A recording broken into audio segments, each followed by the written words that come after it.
Welcome aboard, one and all. Oh man, I have had a this. I don't know what the hell's wrong with me, chat. I am so not professional at this. Somehow this stream managed to sneak up on me a little bit because I started playing. I discovered Enshrouded today, and I've been like obsessing over Shrouded, and then all of a sudden it was 4:45, and I was like, "Oh shit!" Oh man. Anyway, welcome aboard. It's the return, the return of news and reaction streams. It has been, oh man, I think I skipped. How many Saturdays did I skip? I think I skipped 3 Saturdays. I think. Which man. It sure as hell feels longer than that since I've done this. But good news is that it's every Saturday now. We're doing news and reactions every Saturday. And again, I think I said this last night, but mainly because for 2 reasons. Number one, there's enough content to do so. And the second reason is I can shorten these streams down a bit by only having to cover a week's worth of posts rather than 2 weeks worth. So that means we could probably get it between 3 and 4 hours instead of between 5 and 6 hours like it normally is. Because again, I know everybody, we all got shit to do, you know? We all got life. I don't want to sit here on a Saturday, well, you know, blowing through my entire Saturday afternoon and evening doing a news and reaction stream, you know? Oh, man. I want to take my headset off and touch grass, you know? But anyway, there's a lot. Especially, there was Outlaw. I think it was you who, like, dumped a bunch of shit into there, like, yesterday. And I was like, oh, my God, I could do a stream on just that stuff. Oh man, we just got back from touching a lot of grass. Well, I still haven't touched grass today, damn it. SCOTUS has been dropping opinions. True. I'm not gonna cover all of those SCOTUS decisions. I'll probably cover like 1 or 2 of them. Only because like I don't really have commentary to provide for SCOTUS decisions. Like I would just ended up just reading them and then just kind of be like, yeah, and then just kind of moving on. It's just like, well, you know, it's in the Discord. I don't really have anything to add to most of them, so y'all can just read it at your at your leisure. You know what I mean? Oh man, SCOTUS drops opinions at the end of sessions. The last drops will be Monday for this season. Yeah, they do tend to do that. It's like in terms of like the rate of decisions, it's like a hockey stick where it's just like low. Then at the very end, it's like ramps up to 11, and then the session's over. Oh man. But and that's the other thing. It's like it's easy to get bogged down like reading like legal documents and stuff like that. So that's another reason. Like it's like I don't want to. I want to minimize the number of rabbit holes I go down during these streams. I kind of want to just like, you know, cover something and then move on. I kind of want like 1 or 2 rabbit holes at most, basically, because like there's like always like not this stream, not really. There's not going to really be like a main story. Like I didn't come into the stream with like, okay, this is like the lead. This is the lead story right here. I didn't do that for this one. I'm just going to go through and be like, oh, that sounds interesting. That sounds interesting. That's ridiculous. Let's talk about that. That's pretty much what it's going to be this time. Someone had to write them and they need to cite other sources. Yeah, that's the thing. Like the legal documents, like a ton of it are like appendices of like resources and citations and all this other kind of stuff. So it's like, easiest thing, tried to summarize what the opinion was. Very simple. Here's a very brief overview of what the case was about. Here's the decision and why. I mean, I could, we'll see. I will, once we get there, I'll just kind of make decision on the fly and we'll just cover a few things. Like one of the ones I do want to cover, I think, is the Chevron decision. And maybe like one or two more. But anyway, We got a fuck ton to get through. Okay, I gotta remember how to do this. Oh man, okay, I gotta bring up Discord. Go. Get in there. Okay. Now, how far back should I go, I wonder? Let's see here. Scroll up. What's that? 14. That's actually pretty close. There's the Miss America garbage videos there. Then Microsoft suit. That could be fun. But I don't want to start off with something serious, though. I always like to start off with something a little bit fun. Something to laugh at. I think the last thing we covered on the last one was the Amazonian tribe that got addicted to porn and social media once they got Starlink. Which turned out, by the way, to not really be the case. That's not really what happened. It was like one guy gets kind of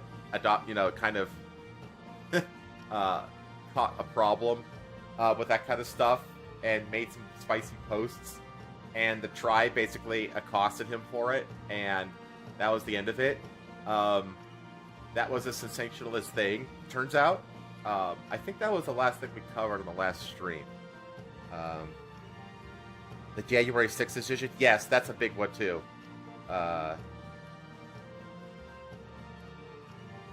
Let's see. Chevron was good. EPA. Yeah, well, the Supreme Court these days is, I think, mostly making good decisions.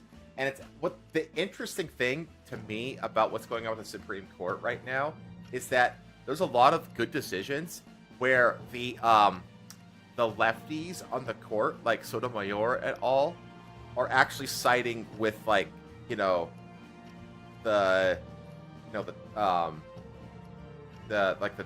Thomases. It's interesting to see. There's a lot of the lefties are siding with the righties in a lot of these decisions. Let's see. I don't want to do a reaction right out of the gate. Dev has been doing some pretty good videos lately about why the right is winning around the world right now, basically. But at the same time, it's kind of yeah, no shit kind of videos, so I don't know if I really want to talk about that. Let me see here. I want to cover that, but I don't want to read that. Did we cover? That's what I was looking at, actually. The Goblins is what I was actually looking into. I think this was initially kind of covered by Count Dankula, and the Lotus Eaters covered it as well. But I kind of want to do a Dankula reaction, just because we haven't done one, and Dankula's awesome. I think we should leave with that one, shouldn't we? Plus all the Pride stuff, but I think you wanted to cover that at the end of the month. Yes, that's going to be next weekend. Next weekend is the Pride post-mortem. The Pride Month post-mortem stream. So it's not, I guess it's 4th of July weekend, but 4th of July is landing in the middle of the week this year, which is, it's landing on a fucking Thursday, which is lame. But the weekend after that, it would be Saturday the 6th. The 6th is going to be the Pride Month post-mortem. Oh god, there's so much, dude. Pride Month is got to be one of the most depressing, awful months ever. I swear to God. But yeah, let me bring up this Dankula video about the Goblins. Let's see here. That. Let me switch to my quieter music. I think they're actually both going right now. There we go. Let's calm it down just a little bit. I don't want to overpower the videos, Happy news if you want us the fisherman's story. Yeah, post it. Post it. Absolutely. I tend to like I try to organize these streams to be kind of like positivity sandwiches, if that makes sense. So I kind of start off with something goofy and fun and dumb. And I try to end it with positive stuff, and then all of the more serious stuff is kind of peppered across the middle of it, you know? Anyway, gotta give Cheeto a partial bath. Aw. I think I can just do this.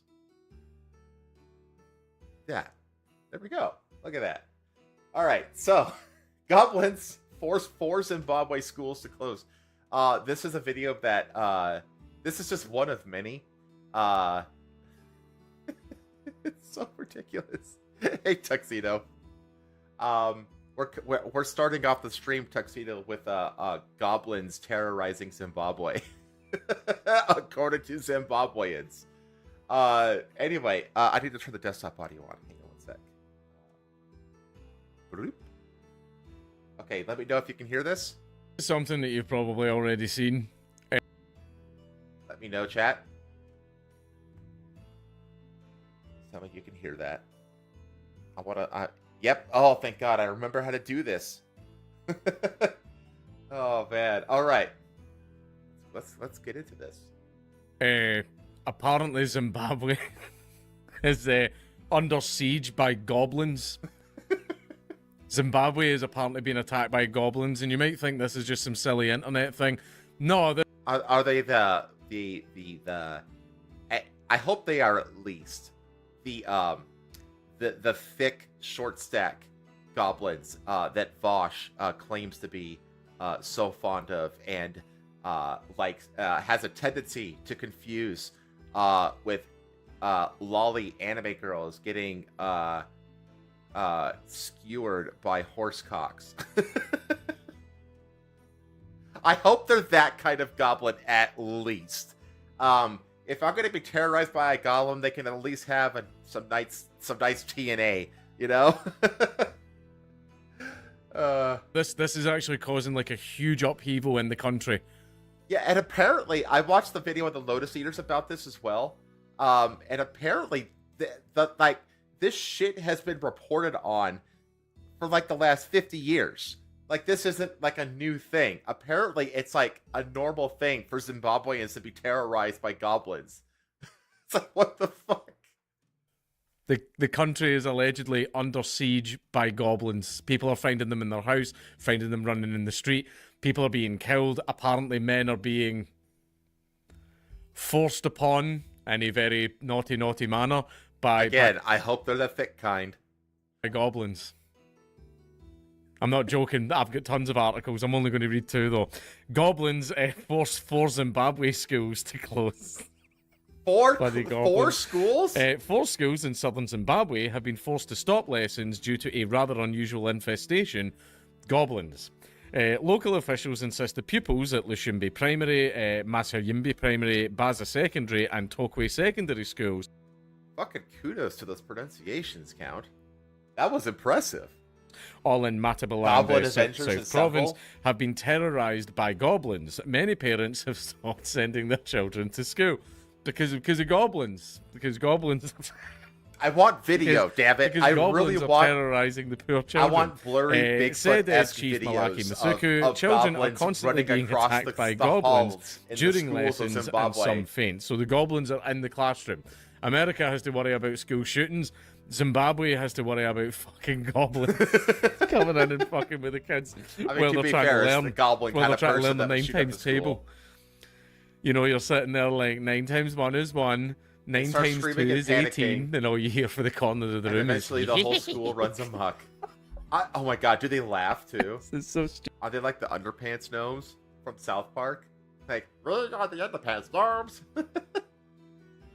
Like, I want to know, like, I want them to describe them. Do they describe them? Like, I want a description of these things. Stupid. The headmaster of one of the schools told the state-controlled Chronicle newspaper, "The whole school is being affected. We cannot continue operating under such an environment. When the attacks start, pupils run amok. They start screaming and panicking, and eventually the whole school runs amok." Beliefs in goblins and witchcraft persist in many parts of rural Zimbabwe, though practicing witchcraft is an offence. Goblin sightings are reported seriously in both the state and the private press. Photos are perhaps not surprisingly rare, although apparently one guy found a dead one under his like grand's bed or some shit like that, and there was they're always it's the oh man, remember that story about the dude who he like taxidermied together like some fucked up mermaid creature, and like he got like the skeleton of like I can't remember what it was, but it was like this fucking Frankenstein monstrosity where like he took the skeleton of like a small creature, it might have been a baby, I'm not sure, and then like put like the skin of various animals and fish and shit over it and just Frankenstein together this disgusting monstrosity that he called evidence of mermaids existing.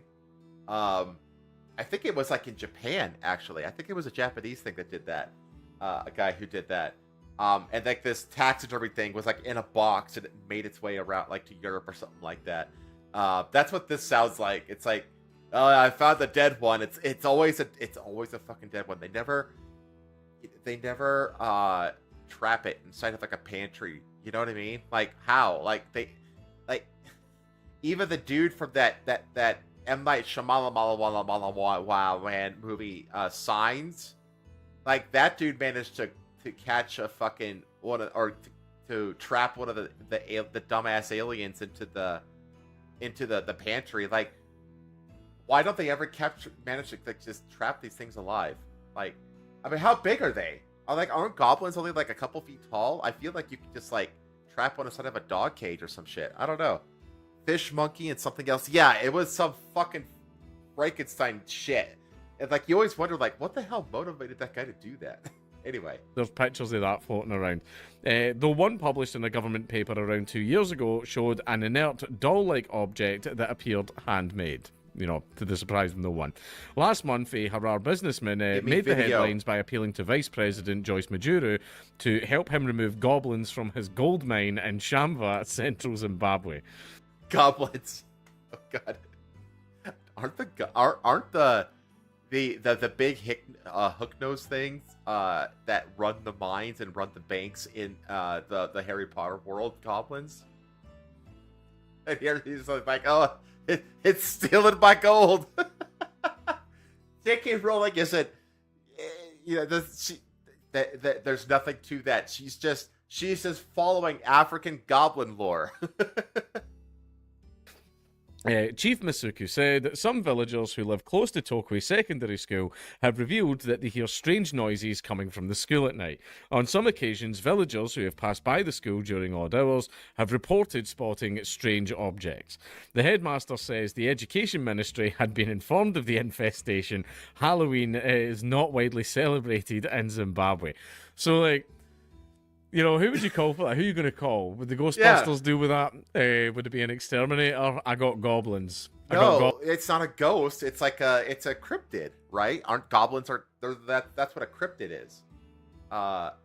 You'd have to like, I don't know, like you'd think that if this has been going on for literally decades, that and like they'd be like, okay, they seem to really like these places, you know, like schools and stuff like that. So like, you think they'd like at least put them into the hallways or something like that, or stick one in the back of the classrooms, or a few of the classrooms. Like, try to get video of these fucking things.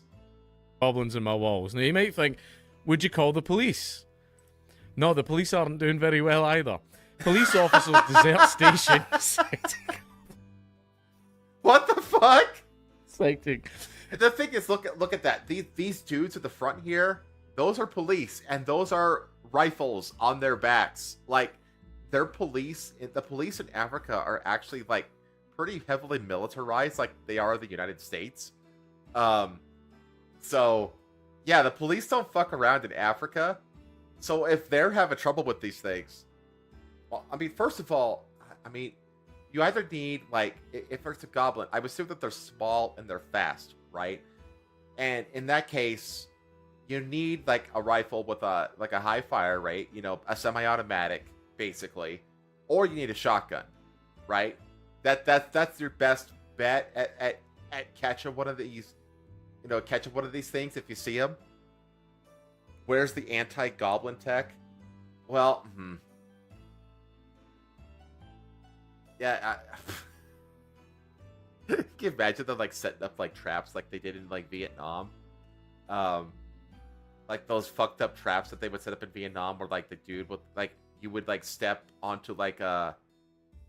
through like a sheet of bamboo or whatever the fuck onto a bullet that was sitting on top of like a knife tip, so you'd push the what, I can't remember what it was, but it's like basically causing the bullet to fire off and go through the guy's foot. Like, they had some fucked up traps that they devised in Vietnam. Like, they should shut up some of those fucking things. Just let the goblins just fall into them and see what happens. Citing goblin attacks. Even the police are under siege by the goblins, and they're all abandoning their posts. That's how widespread this has got. You might think this is a little silly. I mean, we know it's a little silly thing, but it's having like a major drastic effect on Zimbabwe. I was going to say, no joke. I'll bugger off. We now know how to. We need to capture these things, and we need to figure out how to breed them, and then turn them into an army. Because isn't Zimbabwe one of those like the whole Rhodesia Zimbabwe thing? Wasn't that a communist thing? That was like a communist takeover thing, wasn't it? Or am I mistaken on that? I thought it was. I can't remember exactly what it was, but. Or a socialist takeover. I don't know how it worked. But if these things are really effective against commies, we need to figure out a way to weaponize these things. Any problem with technology is generally developed to address the issue. Give it 30 years, you've got to have something. Well, yeah, it's Africa though, so their issue is typically some kind of fucking civil war or some shit, right? Oh man. Ambe police base in Balilima, Matabiland South, has been deserted by officers who claimed they were being terrorized by goblins at night. Ward 2 Councillor Mabed Ngulane confirmed the unusual situation. We built a police station for the officers, and initially they patrolled in pairs, Ngulane explained. However, they haven't been able to stay for extended periods. According to Councillor Ngulane, the male officers reported being terrorized by female goblins at night. They described... They're female! Wait, they're described... being harassed, bodies being violated, doors opening on their own, and things climbing on the roof, making it impossible to sleep, he said. They're female. They are the Thicc goblins. They're the Thicc TNA goblins. They're Thicc goblins who are sexually assaulting men at night. I mean, I could think of worse things that could happen. Who doesn't address the issue in 30 years? Fucking Zimbabweans, apparently. Also, why is it only in Zimbabwe? Zimbabwe it's located like, isn't it like a centrally located? It's like it's a landlocked country in Africa, right? So, do the goblins just have a conscious understanding of political borders between African countries? Like, why is it only in Zimbabwe where this is a problem? A meeting was held last week with village heads and police officials from Plumtree. The police from Plumtree withdrew the officers from Gwambe, stating they wouldn't endanger them further, Councillor Ngulane said. I love how they're all approaching their higher-ups with this obvious shite, and the higher-ups are like, oh my god, that's terrible, we have to do something, and they're just like believing it. Well, this is very serious. Like, I get the image. They probably been assaulted too. Around the big table, like, what do we do? What do we do about the goblin menace, Zimbabwe? I'm like fucking taking it so seriously. They've got... Is it because Zimbabwe? It's many of the African nations being very religious and superstitious. I mean, true, especially the more, I would say, inland and less Western influenced countries. I would say. Southeast Africa, close to Madagascar. Does it have a border with the ocean though? I thought it was a landlocked one, but I might be mistaken. I don't know. Like, the borders in Africa are sort of like, I don't know. I know we're like maybe like a half dozen countries are in Africa. I might be able to show you where 10 of them are. It's a landlocked country. Okay, I thought so. Okay, at least I got that part right. But I mean, South Africa and such believe in mermaids. They call them Mami Wata. Based. You get like the war room set up like you see in like American movies. But it's about goblins. The local chief also reportedly addressed the situation and cautioned villagers against such behaviour. Police came yesterday and says we should look for another alternative accommodation, but there is no accommodation at Gwambi School and they will be using the clinic as an office. We haven't got accommodation, but we asked them to come back and we see if the attacks will continue, Councillor Ngilani explained. Matabiland South Police spokesperson Inspector Loveness Manjena, I think that is, said she was not aware of the matter. Now, superstition is very much a real thing, like all throughout Africa, right? Yeah, it's a massive thing all throughout Africa. You know, you've got a lot of people, like the biggest complaint about charities and stuff like that is people won't go to the hospital or like an actual doctor. They'll go to some witch doctor who, you know, I have this strange growth growing out my neck, and then the witch doctor comes up and rubs chicken bones in their face and sucks their toes or something and goes, "You are cured, my friend." Yeah. Man, like that's the problem that most charities complain about in Africa. People are still very superstitious and people are still going to the witch doctor. So there's a lot of like weird, you know, woohoo stuff that they believe in. It's why they do a lot of the poaching and all that as well for like rhino horn, because the rhino horn's not just popular in Africa, it's really popular in China. Yeah. There's like a homeopathic medicine which doesn't work. Rhino horns are just made from keratin. Like they don't. Keratin doesn't cure anything. It doesn't. But what was the other thing as well? I forget. There's a specific nation that this is to in Africa, but it's spread to other nations as well. I forget it, but basically, if you are born as an albino in Africa, you're going to get murdered. Oh, yeah, yeah. You're going to get murdered because they believe that it's albino demonic. body parts have magic medicinal properties. Oh. So they kill albino people and chop them up and start selling their limbs and body parts to all these different witch doctors and woohoo voodoo men and all that to make like magic potions out of. Which is why a lot of the time you'll see albinos like in certain parts of the country and they're like missing arms and legs because they get held down and people cut their fucking arm off and all that to go and sell it. Holy shit. So, a deeply superstitious people. The same way as lots of people in Iceland still believe in fairies and all that. I've been to Iceland. A lot of them still believe in fairies. Mostly the older elves? People. But a lot... Because they made fun of that in the Will Ferrell movie about Eurovision. There's like a running gag about this little tiny village of elves that are just there, and they actually end up playing a part in the plot of the movie. I guess fairies are like I guess that's like fae creatures, right? I think that's like the umbrella for fairies and elves and that kind of shit. So no bullshit. That is the name. No shit, Mapwata. That sounds like an SNL sketch. Has been a thing as a pagan water spirit. Venerated in West, Central, and Southern Africa. Well, I always thought that the mermaid thing was like I thought it was like a Scandinavian, like sailors kind of thing. I always thought that's where it originated, but maybe I'm wrong. I don't know. I guess it's also normal for like the same kind of ideas and like folklores and mythoses to come out of like different areas at the same time. Like you see like what the origin of vampires is, and it's primarily like the Strigoi creatures in Romanian folklore. But like similar kinds of creatures are, exist in a lot of other like folklores across at least Europe, and even like some parts of Asia, they have like similar kind of creatures. So like I could see like the mermaid kind of having a similar phenomenon, Ireland, I thought was a big thing with dwarves and gnomes. Well, I guess that's where what's the leprechaun? Is a leprechaun like a kind of dwarf or a gnome, or is it like it's its own cryptid kind of creature? It was that's why I have a Black Little Mermaid when there was Northern folklore when they had Mami Wata they could have used and made way more sense, and also would have sounded racist as fuck too.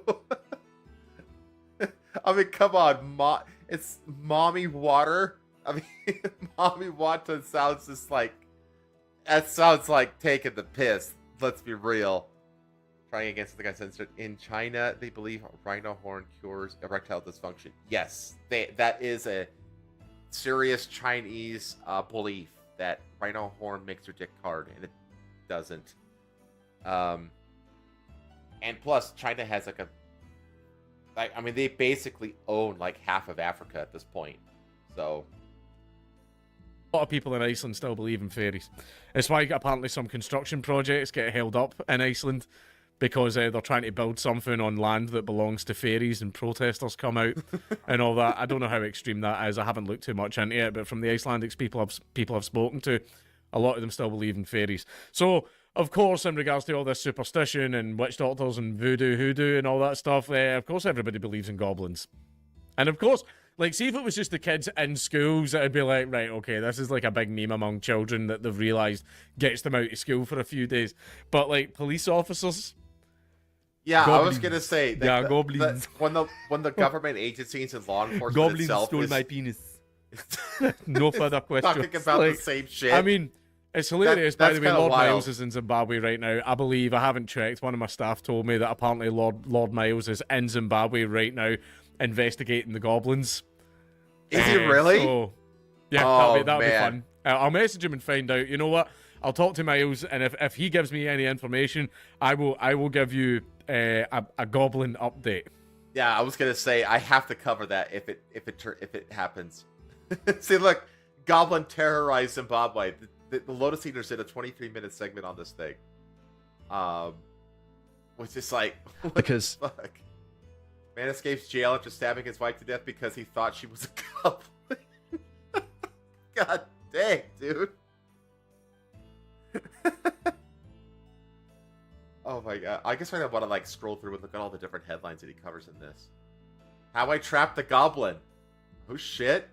So they did capture there's one. actually a ritual that can be done here. This is a report from a prophet in Prophet Ziziba. So this is obviously a very noble man. The Zimbabwe Mail. Yes, a man of God who, through his faith alone and not donations, is able to fight against this goblin menace. And he said, I had to prepare. That is the reason we spent the night sleeping and praying. I had to set traps because if I had not done, that goblin was going to kill me, he says. A goblin kind of traps has a powerful spirit, goblins? so we had to, we had prayer for the chicken so that by the time the goblin died, the spirit would move from the goblin into the chicken rather than a person. Because when you kill a goblin, that's clever. Obviously the spirit is loose, and you don't want it to latch onto a person. But if you put it in a chicken, yes, you contain the goblin problem. Yes, exactly. Brilliant. And at the end of it, you have a bit of chicken. Brilliant. I don't know whether you can eat the chicken. No, they don't specify. Maybe you've just got to kill the chicken and bury it. No, because then you're like you're ginger dead manning it if you eat the possessed chicken. You can't do that because then it just transfers into you. Then the soul of the goblin just transfers into you. Goblins left dirt in my birth canal. Perceived cultural beliefs of the causes of meaning making among women with cervical cancer in Zimbabwe. Let's see here. Is this like goblin sightings? What is this? South and east would have gone through certain lands, the ethnic majority in Zimbabwe, and their path south and east would have gone through certain lands which contain pygmies. Pygmies, obviously, very small. Yes. Hunter-gatherers, right? They had a different lifestyle to these Bantu-speaking people. Pygmies were real, though. Pygmies were like actual, like, African hunter tribes, right? I think they were. When a demon spirit is trapped in an animal and is ritually sacrificed, it can't jump to another host. Yeah, like, if you performed a specific ritual, then the spirit is, like, banished as the animal dies. But if you just take that animal and you just eat it, that spirit is gonna transfer into you. Like, again, it's ginger dead man logic. Watch that movie if you get the chance, Chad. It's amazing. It stars Gary Busey, who plays a psychotic murderer, who gets killed, and in a restaurant, and as he's dying, a bunch of his blood drips into a pan of dough, and it gets mixed into the dough, and then that dough is used to create a gingerbread man, and that gingerbread man, upon coming out of the oven, springs to life, possessed by the soul of murderous Gary Busey, who then does what he can as a little tiny gingerbread man to seek revenge and kill those who killed him. All with Gary Busey doing the voice acting. It's fucking amazing. It's absolutely amazing.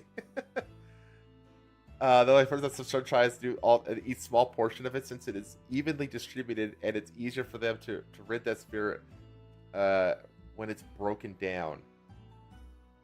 I mean, who knows what the logic is? I mean, I could see. I mean, yeah, that's logic. If you have a spirit inside of a thing, and then you cut that thing up into like 10 pieces, then that spirit is thus divided into 10 separate pieces, like Harry Potter Horcrux style, right? I mean, yeah, that makes logical sense, I guess. and Bantu ethnic people, should I say? And so perhaps, but when the Bantus moved down across Africa, I mean, presumably they'd be hilarious if your pizza was delivered. But anyway, this Blast story, at I think. Sorcerer's House Why can't the explosives? pygmies be the people who are coming over on the boats and being the Deliveroo drivers? That'd be hilarious if your pizza was delivered by a pygmy. Isn't it? And yes, that it's and he went to the village. There he is. There's there Miles. he is with the one of the villagers, and apparently he's got a video on the way. So maybe he's going to help me unveil this goblin menace in Zimbabwe. He went to Goblinville. Exactly. you can't read out. I am going to. No, I'm not going to cover that whenever it happens. However, just as a final point, this is a government website, and within this it says British nationals live in about 15,000 live in Zimbabwe, whereas 112,000 Zimbabweans live in the UK. So my message to all of you at home, if you live in Britain, is that if 112,000 Zimbabweans are here, who's to say they haven't brought their goblins with them? I mean, these goblins Invasive are dangerous. species. We've seen they kill people, they assault people They sexually. cut their hair. Steal your underwear. They steal your underwear. And then they give it blow to up a people, Zimbabwean. potentially. Exactly. And so they do all of these terrible things. Perhaps we need to be a bit more cautious Still, in Leo's dealing just with these sitting people there in silence because because he's of like, the goblins, obviously. oh god, I hope And they don't find out yes, we believe this I shit wanted in to draw Greece. attention to this this plight because it's a very important topic that doesn't see the light of day very often. Crime went goblin mode. It did indeed. Good God, that was a powerful segment, Josh. Well done. Anyway, that's enough goblins terrorizing Zimbabwe. Oh my god. All right, let's move on. Oh man, that's so damn funny. Oh gosh. Oh, look at the bottom again. Up. Okay, there's goblins. Let's see. I don't want to do that quite yet. Oh god. You know what? Let's just rip the Band-Aid off. Okay. What? Oh my god, Daily Mail. I hate you so much.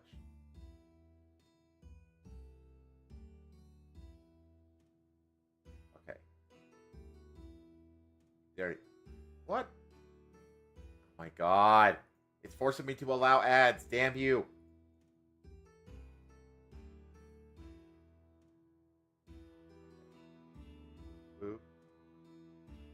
I use no script, so I have to go in and like manually tell it to work. Okay, there we go. There we go.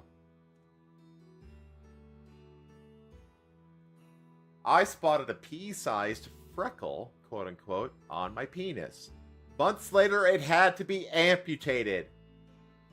Not the freckle. He's not talking about the freckle. Now I'm warning others how to avoid every man's worst nightmare. I hope you sleep well tonight, chat. Okay. I actually have not read this because I've been kind of dreading this, and I was like, you know what? Fuck it. Let's get this one over with. I have to know what the hell this is. Okay, around 700 men each year in the UK are diagnosed with penile cancer and undergo a partial or total penectomy, where their penis is removed. I mean, you might as well just shoot me in the fucking head. No way! His name is Craig Mycock? No way! No, this has to be fake. This can't be real. There's no way this is real. What's that to the end of the story? I cannot believe that this guy's name is Mycock. Oh my god. It's like this is meme magic. Oh my god. A former bus driver and inspector who lives with his partner Colette, 55, in Stockport, tells his story. So apparently it's just cancer. Okay. Now he's Craig Nocock out. Oh my god. I know, right? Poor guy. Would be better if his name was Dick Mycock. Greg Madick. Oh my gosh. Let's see. At the start of 2020, I went to see my GP, my general practitioner, about emptying my bladder, and she referred me to a hospital for more checks. A specialist nurse who examined my bladder using a thin tube with a camera attached commented on a pea-sized freckle on the head of my penis. I told her that it had been there for about 6 months and wasn't painful or causing any issues. But she seemed concerned and called in a doctor to get a second opinion. She was concerned too, and referred to me for further investigations. My bladder problem was unrelated. Look at this guy. He's so happy. This has to be of a, you know that this is a before pic. He hasn't smiled since. I mean, come on. I was gonna say, a pea, is it, if it was like the head of like a little pin, not like a thumbtack. Thumbtack is about the same size as the pea, but like just like a little tiny pinhead. Then it'd be like, okay, that's a freckle. Like, freckles on pea size. That's big. 2 weeks later, I was at the Christie Hospital in Manchester, where a consultant urologist explained that it could be a sign of penile cancer. Just hearing this was very mortifying and worrying. Yeah, I would think so. I had a biopsy. They injected local anesthetic into the tip of my penis. Ow! And took a small sample of tissue for analysis. The procedure took about 20 minutes and was as awful as it sounds. Oh my god. 2 weeks later, I went back for the results. I was told it was an aggressive, fast-growing cancer, and they need to remove part of my penis, leaving it enough so it could be rebuilt using tissue from my thigh. Oh my god, dude. I guess I can't imagine getting so this is what's gonna happen. We're gonna turn your penis into a snub nose, and then we're gonna rebuild it using your thigh fat and skin, I guess. Oh my god. I was absolutely stunned by this awful news. I remember sitting in my car on my own after the appointment trying to take it all in. I cried. It seemed so overwhelming. When I went back to hospital to have the surgery in March, a month after the biopsy, the cancer seemed to have spread. Oh no. The whole tip of my penis had become scabby and slightly misshapen. Ah! Ah! Stop! God damn it! Wait, was this written by a guy? Adrian Monty. Oh man, he must have had a rough time typing this thing out. Oh my god. Oh my god.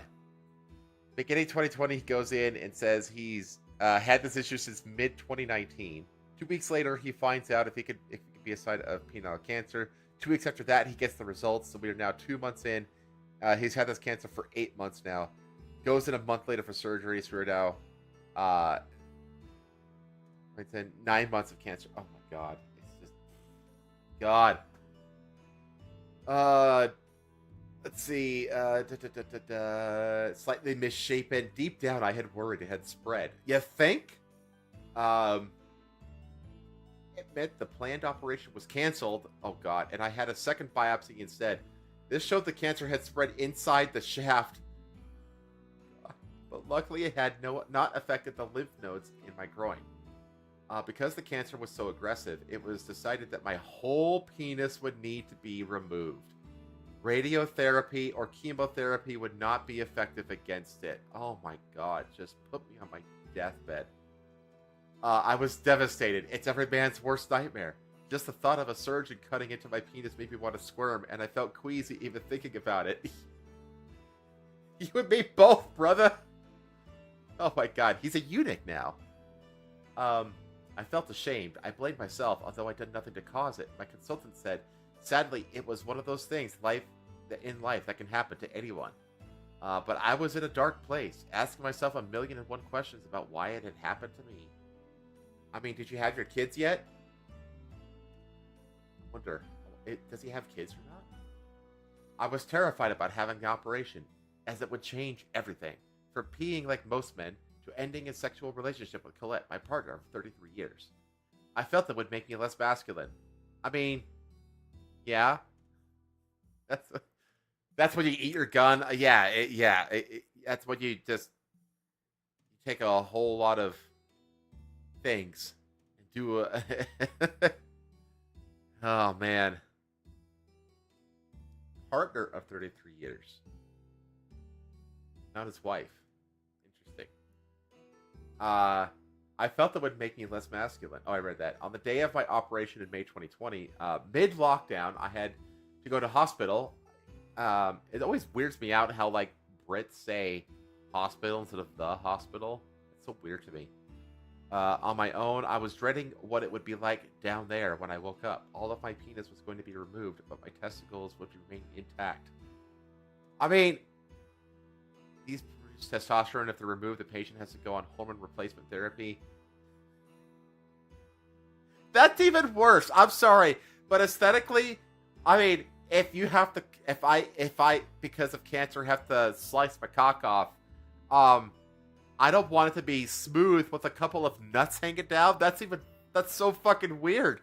I would want everything gone. But he can't because it's like, I need the testosterone.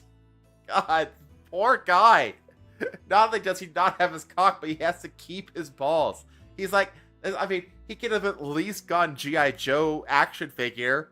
You know, action figure man. He could have at least done that, but no, you gotta have the ugly nuts still dangling down there.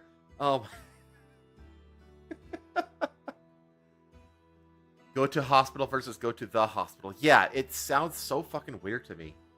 Oh my god. This is why I prefer private over single system. Well, I mean, he didn't, like, tell them about it until, what, 8 months into it? Like, it was just kind of there for 8 months before he told the doctor about it. You know? So it's kind of on him. 6 months still. Okay, 6 months still. That's kind of on him. You would think that, like, after a month, you're just like, I'm gonna go to this. I probably should go get this biopsied.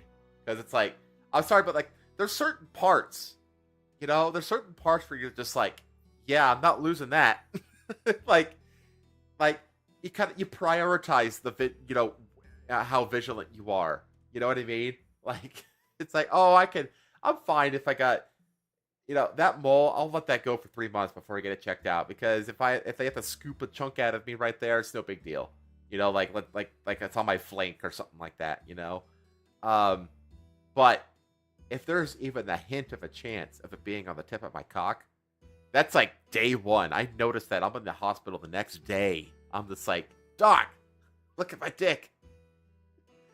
Will this cause me to need to get a cut off or not? Like, I'm going to notify immediately, you know? 6 months he didn't say, 8 months he got results, 11 months he got the surgery. I wasn't paying attention. I thought he got on a wait list that lasted 6 months. No. He just failed to say anything to any doctor for 6 months. So it's really on him, which is rare in the NHS. It was initially for a GP with regard to his bladder. Wasn't even. Yeah, that's true. You're right. He didn't actually proactively tell them. It was the people. It was the urologist people that asked him about it. So he wasn't even. Man, oh my God. Wasn't even there for the freckle. Yeah, you're right. Oh my God. Get your cock checked regularly, chat. Don't become this guy. Oh my God. Okay. All my penis was going to be removed. The testicle was removed.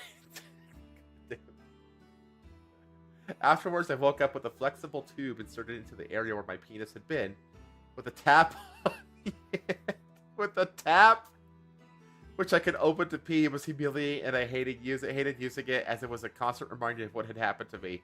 Otherwise, the area just felt numb, but I felt incomplete, as if they had removed my masculinity. In fact, from that moment, I don't interact with that part of my body. Hang on. Does he have, like, permanent post-nut clarity, then? I guess silver lining, you know? I guess he doesn't get that kind of distraction anymore, I guess. Which is, there's that. How old is he? How old is he? He looks like he is, like, what? Mid to late 50s? Roughly? If I had to guess? Let's see. I keep the area clean and wash it, but I don't look at it or feel around that area. I really can't bear to look at it, even in a mirror. I'm just scared. Look at you, bro. I don't even know if you could see it in a mirror. I was able to go home after 2 days, and about 2 weeks later, the tube was removed. He now passes urine by sitting down on the loo loo. I fucking hate that word, the loo. To urinate via an opening between the anus and... He pees out his gooch now? It's just... It never ends. This story gets worse and worse. Now he pees out of his gooch. Oh my God. Oh my God. How?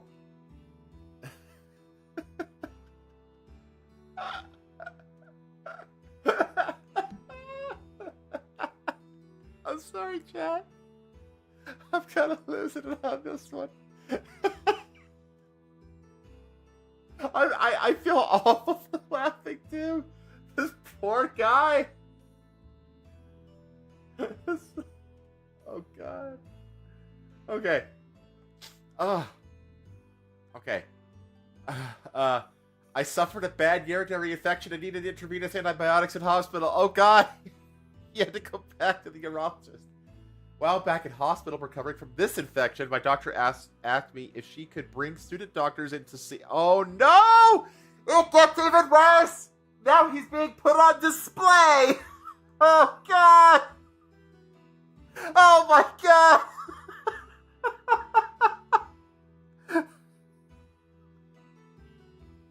This is the worst thing imaginable. The absolute worst thing imaginable. Hey, I know we had to cut your cock off. Can we show your not cock to a bunch of medical students? It's like, sorry, bro, we gotta cut your cock off for cancer, and now you're gonna be a fucking circus animal. God, dude. Oh, man. This poor guy. As a penectomy is so rare, it made me feel a bit like a circus freak. Oh my God, I didn't even read that far ahead. But I understood why it was useful for them to see. COVID was still affecting everything. At that point, I'd be like, COVID, kill me now. Jesus. So I self-isolated. I became very depressed. Understandable. by that August, I was in a really bad place and tried to end my life with an overdose. I mean, I totally sympathize with that, honestly. Like, you'd think that after you ask them to be a circus freak for your med students, you like kind of talk to the suicide hotline, the self game over hotline, and kind of give them a heads up, be like, hey, so this guy, we had to chop his cock off, and now we're using him as a case study. Might want to check up on him like every fucking day. Oh my gosh. 12 months in attempting sewer slide. Yeah, it's, oh my god, dude. Let's see. Luckily, Colette came home in time and called an ambulance. A lot of my feelings at the time were mixed with pain, but also a sense of shame in having this particular cancer. I was later diagnosed with post-traumatic stress disorder. Understandable. I had one-to-one sessions with a mental health nurse, and later group sessions with other cancer patients at the Christie, where we all share the different experiences of the disease. I mean, I'm sorry, but if I'm in that that cancer coping group, I'm feeling pretty good because, you know, they're going around the circle and be like, who would like to share next? Which, you know, and this guy raises his hand.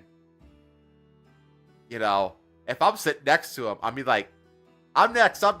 Like, I'm doing way better than this guy. Like, my cancer's gonna kill me, but at least I'm not this fucking guy. Jesus. Let's see. Although in some ways I wish I'd had lung cancer, as people always know someone who's had that. I mean, literally any cancer, any other cancer. While I have learned to adapt, I am no longer like a normal man anymore. You think? 4 years. Yeah, you're G.I. Joe action figure man now. 4 years on, I still go to the bathroom to undress, so Colette doesn't see me naked. Even though she says she's not bothered by it and she loves me for who I am. I mean, I feel like, would anybody not be bothered by that? We can no longer have intimate relations at all. I mean, which is hard, but I just had to accept that it's not part of my life anymore. 4 years later, he's still alive. He's still convinced his partner loves him, but he doesn't undress in front of them. No intimacy. It's just, that's the thing. Like, there's no intimacy. I mean, you can at least get her off still. You know, you can, like, you know, he's got fingers. Yeah, he's got a tongue. You know, you can still get the job done for her at least, I guess. Her, quote unquote. Oh gosh, have I not read ahead enough? Oh no, we don't know it's a her. Well, Colette. Colette is a woman's name. I don't know any guys named Colette. I have 6 monthly checks where my testicles and lymph nodes are scanned to check the cancer hasn't come back. I still suffer. I wonder if, like, deep down he wishes it would, and it would just kind of get it over with, you know? Oh my gosh. I still suffer with frequent urinary infections, which require antibiotics, and also have ongoing nerve pain around where my penis was. So I need to take pain relief day and night. Paracetamol or cocodamol, and other medication to dampen the nerve messages being sent to my brain. Oh man, like, you know, like the ghost limb. You ever heard of, like, ghost limb syndrome? Like when people like lose, like, fingers, toes, hands, feet, you know, any kind of amputation pretty much, or like traumatic, like, battlefield experience where they, like, lose a part of their bodies. They get, like, the ghost limb phenomenon where, like, their brain is still, like, looking for, like, that connection to that limb that's not there, so the brain is, like, firing as if it were there. And it's like, it really fucks things up, I guess. It's like a really weird feeling where, like, you think that your limb or whatever that's missing is still there because your brain is like creating phantom signals of it, and then you, like, look down and it's like, oh yeah, it's not there. Oh, you think this guy got this with his dick? Like, did he get, like, phantom boners? Can you get like phantom? Can you get like a phantom orgasm? I wonder. Well, I guess you can because you need that particular kind of stimulation. But maybe even like arousal though. Just like I don't know. That's that's so fucked up. I have good and bad days. I have a feeling mostly bad days. I try to see the funny side. I was told my penis was flown somewhere for medical research, and my joke is that it's clocked up more air miles than I have. Dad joke isn't enough, my friend. Jesus. Like, yeah, I cut my dick off and I'm a freak of nature that's being put on display for medical students. But at least I came up with this joke. Phantom of the Boater. Now there's a name of... Oh my god, dude. I'm genuinely curious though. You know, if he had that. Sadly, it's still the case that men are embarrassed to ask a doctor to look at a spot or a mark, especially when it's down there. I mean, that's the thing, like, it's true, but you have to basically leave your dignity at the door when the moment you enter a doctor's office. You guys gotta take your dignity and leave it in the car. You know, like you have to be able to do that when you go to a doctor. Like you gotta like don't your shame ain't worth the risk. You know what I mean? Maintaining your dignity isn't worth the risk. That's like I think that guys especially tend to learn that pretty quick. Like I think we learn that like after we get our first colonoscopy, right? Like when you like have a doctor put you to sleep and then shove a camera up your butt, you know, and go all the way through there and then back out again, you kind of lose your dignity after that. You know, you're just like, well, it is what it is now. You know, there's no turning back anymore. Coding doesn't really make sense for nerve pain. Gabapentin would have made way more sense. I don't know. I don't know medications. I don't. Sadly, it's still the case that men are embarrassed to ask a doctor to look at us. Yeah, that I'd love to see men talk more openly about this and not feel ashamed to see their doctor if they were worried about their penis. Even if my story can help one other man to avoid what I have gone through, I'd be absolutely delighted. So yeah, if you see a freckle or a mole on your cock, and then you go get it checked out, and they do a biopsy, and they have to do a little minor surgery that takes care of the issue without chopping shit off. Make sure to tell this guy. It might keep him alive for another year. Apparently. So to recap his timeline. Yeah, okay, so he develops this little freckle. A pea-sized freckle, which is not a small freckle, actually. That's pretty fucking big. On his head, right? He just kind of lives with it for 6 months. Goes to his urologist for whatever the fuck. Urologist notices, says, "The fuck is that?" 2 weeks later, he gets it biopsied, right? 2 weeks after that, he gets the results of the biopsy, right? So he's 7 months in now. And then he's scheduled a month later for the surgery, but then it like aggressively expands and they have to cancel the surgery and then they have to cut the whole thing off. So it's like this whole thing happens across the course of like what, a year? Oh, you have it here. 6 months and nothing. 2 weeks got the test. 2 weeks later got the results. 1 month later he had been scheduled for surgery. Canceled surgery in May. 11 months with it. Attempted sewer slide at 12 months. Still alive and concerned his partner loves him and no intimacy 4 years later. Okay. Man, that's don't take things for granted about your cock, chat. Oh my god. Okay. I need a palate cleanser after that. We did a completely different topic because holy shit, I really don't want to think about that one anymore. Oh my god. Let's see. Okay, that one's gonna be the last one, the fisherman one. There are some DEI culture stuff that happened in the game industry articles. I kind of want to try to lump those together, though. Let's see.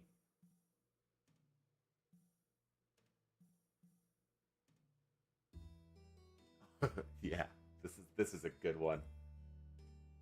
This is a pretty recent one too, actually. This happened just this last Monday, the 25th. Let's see here.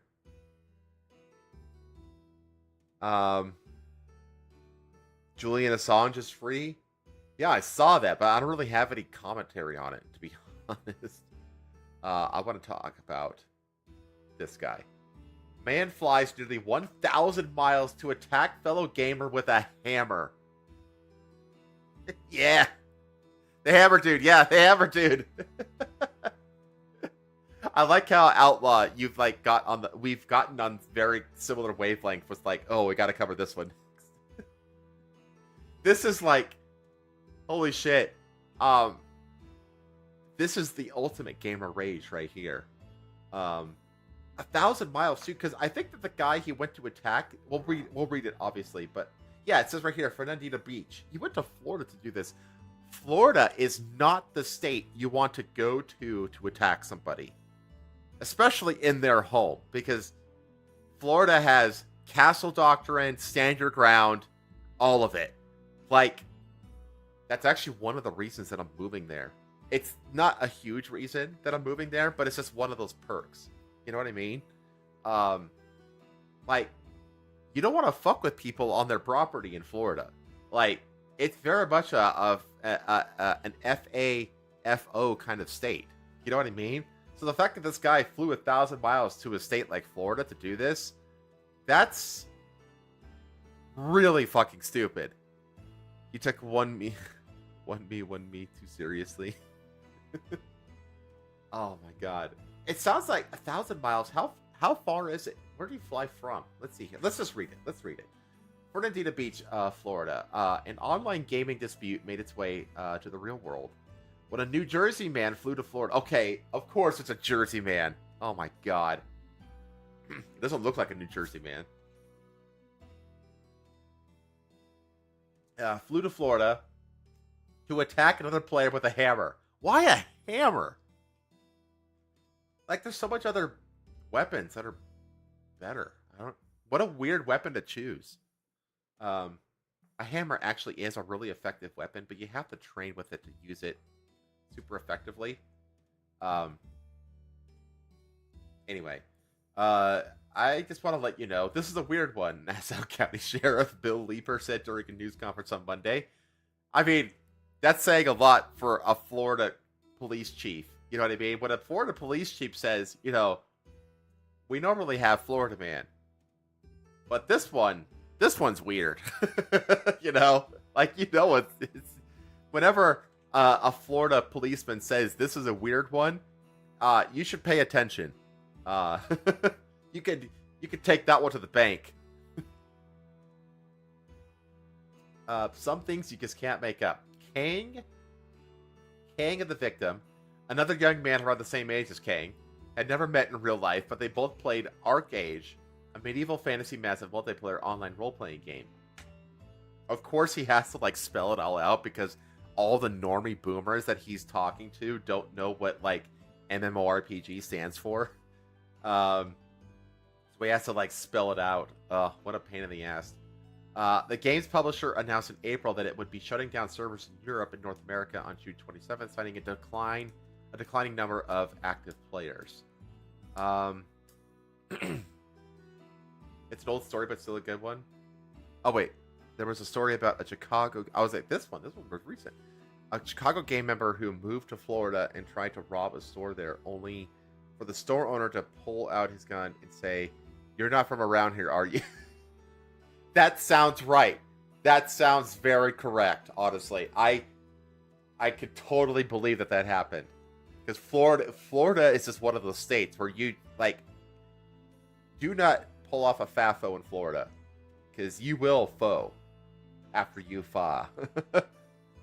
1,000-mile range. New York City is 823 miles. Toronto, Canada, 906. Chicago, 857. Houston, 829. Port-au-Prince, Haiti, 998 miles. Columbia, 649. The articles if you want. Yeah, just throw them. I'm not going to cover it here because it's old. But throw it in the main deck. Throw it in the main deck. Let's see here.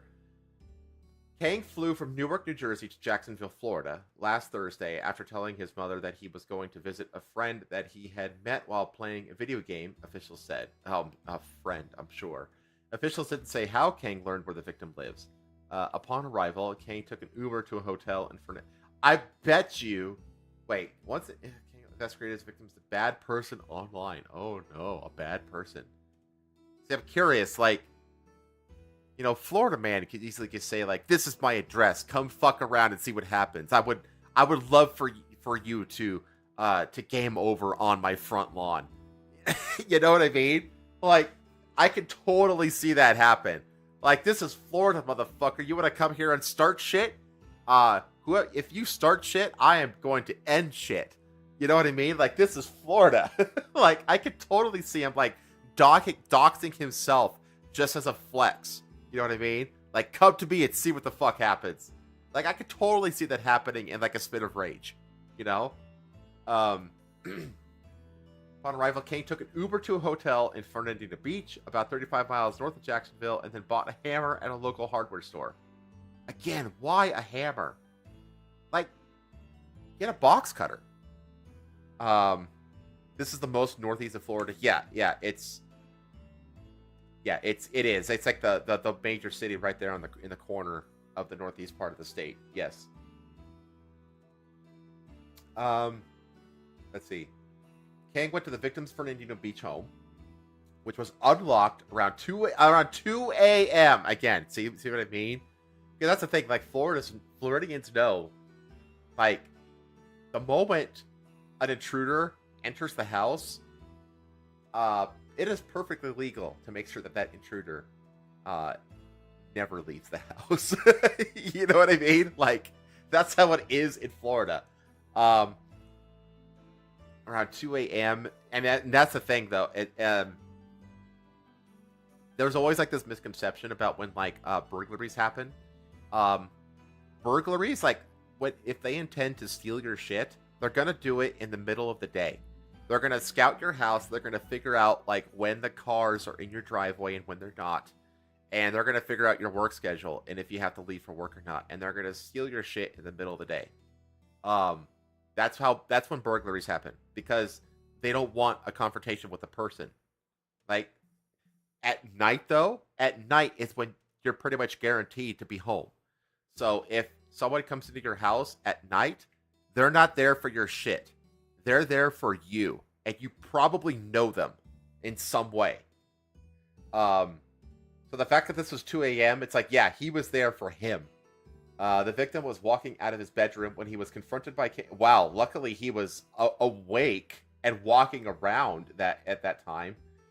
Who hit him in the head. Oh, he still got him. Holy shit. The two struggled as the victim called for help. His stepfather responded and helped to restrain Kang. Dude, Kang is lucky to be alive. He is so fucking lucky to be alive. So reason for a hammer is less questionable. Yeah, if you use any kind of a tool that's meant to be used as a tool and not a weapon is less conspicuous. But again, there are plenty of utilities and tools that you can buy. Like I said, box cutters, stuff like that. You want to know, like, a viciously effective tool. Probably not necessarily for game overing somebody, but for doing a lot of damage to them, is a fruit knife. Those little tiny knives that they use to cut fruit. They use them all over Central and South America. They cost like $5, and they are sharp as fuck. They are some of the sharpest fucking knives I have ever seen. you could do a lot of damage with one of those things. And if you really know what you're doing, if you get them in the right spot, like groin, under the armpit, those kinds of places, you can end somebody pretty quick with one. If you really know what you're doing. A hammer, though,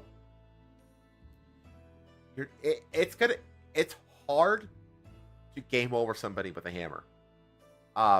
You have to hit them pretty much. You have to hit them in the head somewhere, and you have to do it in the right place, and you probably have to do it multiple times. Like, remember, your skull is the thickest, is one of the thickest bones in your body for a reason. It's meant to protect your brain from impact damage, So, like, a hammer to the skull isn't necessarily a death blow. And after the first one, like, it said that he got a hit off on him. He hit him in the head. Does it say the head? Yeah, he hit him on the head. He got him with the hammer in the head. And he was like, ow, fuck you, and struggled. You know what I mean? Like, it's not easy to game over somebody with the hammer. It's just not. Back size, face are ideal for damage. Yeah, like, me, I can go on forever about efficient ways to game over people and martial arts and all that kind of stuff. The two struggles the victim called for help. Like, again, he is so lucky he's alive. He is so damn lucky. The victim suffered several head wounds that were not considered life-threatening, officials said. So he got hit multiple times, it sounds like, by the hammer in the head. And he didn't even get knocked out. That's what I'm saying. Like, a hammer was just a bad choice. Received staples at the hospital. Once in custody, King told investigators that the victim is a, quote, bad person online. Oh, man. He also asked deputies how much jail time people got for breaking and entering and assault. I would say, Mr. Kang, it's going to be a long time before you play video games again, Leaper said. Online court records didn't list an attorney for Kang. He was being held without bond. Well, he would get a state-appointed defense attorney, obviously. Oh my gosh. Liu Kang over there did use the bicycle kick or the fireball. Like, come on, Kang. You can shoot fireballs. What the fuck is the 2X on his collar? What the hell's that about? It's all over. Wait, that's his mugshot. It's got to be his mugshot. So, what is... Oh, it's the size of the jumper for the mugshot. Okay, got it. I figured it out. Wait. Yeah, I guess he looks kind of chunky. Is he Japanese? Kang. No, Kang is a Chinese name.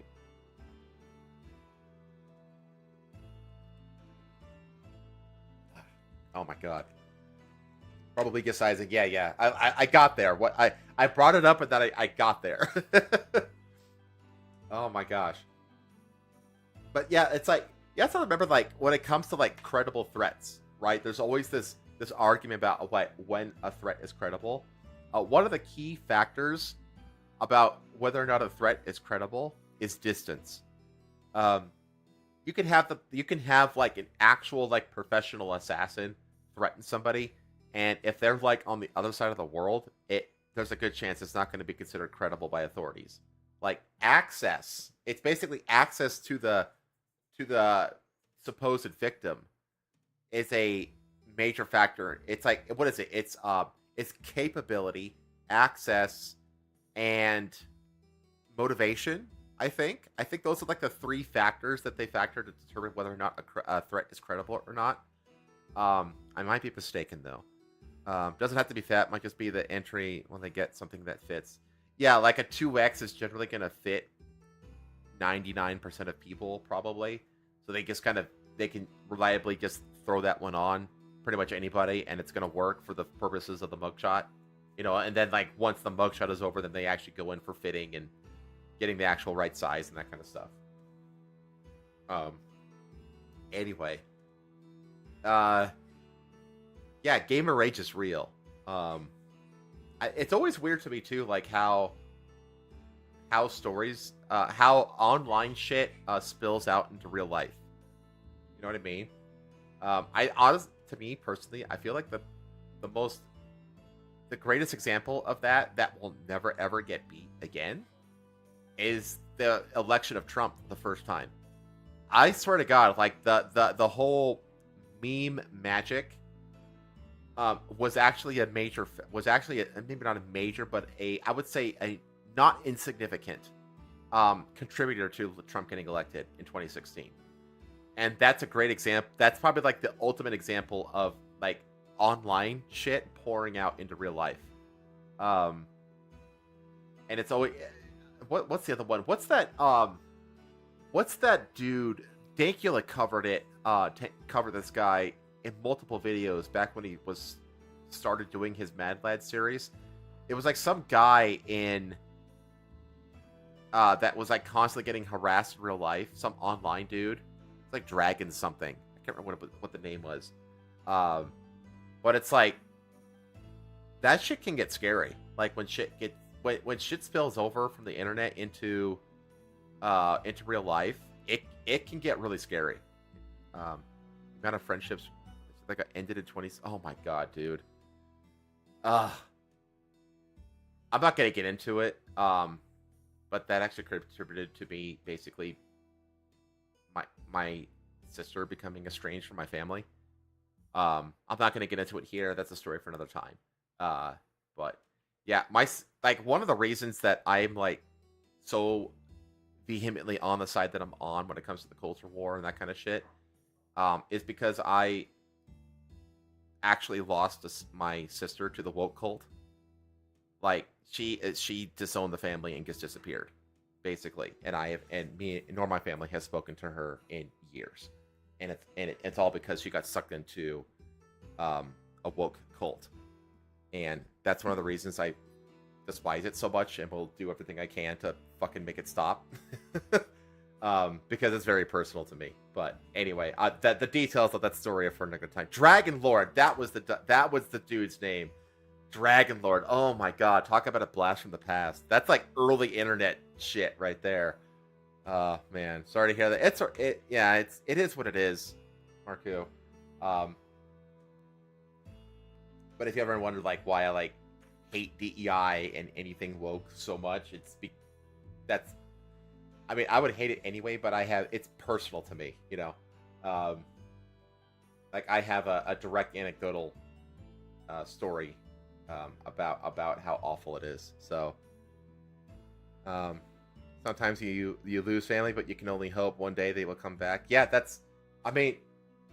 the way me and my parents are handling is basically it's like essentially the ball is in her court, and it's basically like a prodigal son / daughter kind of thing. It's like all we can do is promise that we open the door if she comes back. That's all we can do. Other than that, we just kind of have to move on. You know, that's all you can do. But anyway, I want to move on from this.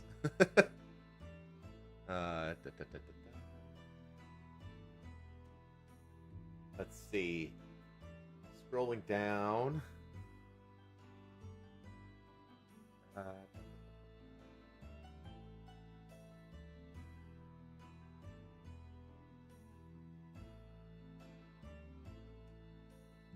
Woke has affected some of my friends as well. Thankfully, not to that degree yet. Yeah, it's a cult. You know, it is.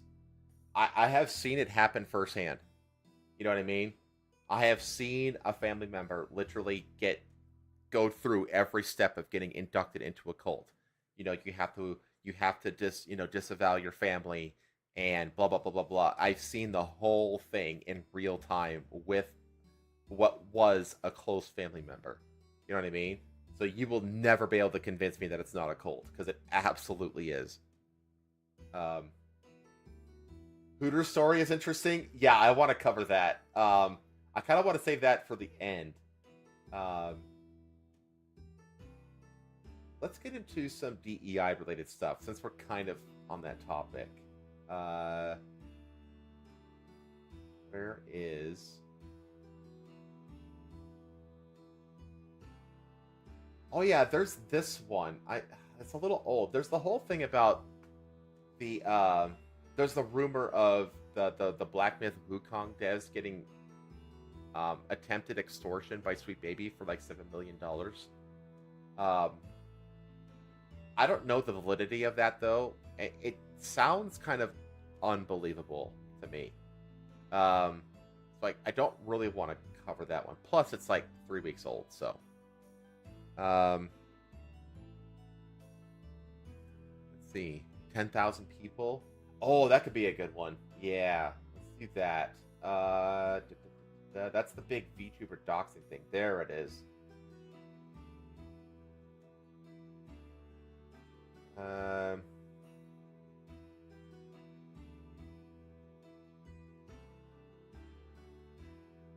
Okay, here we go. So I don't know the context of the article that's been posted here.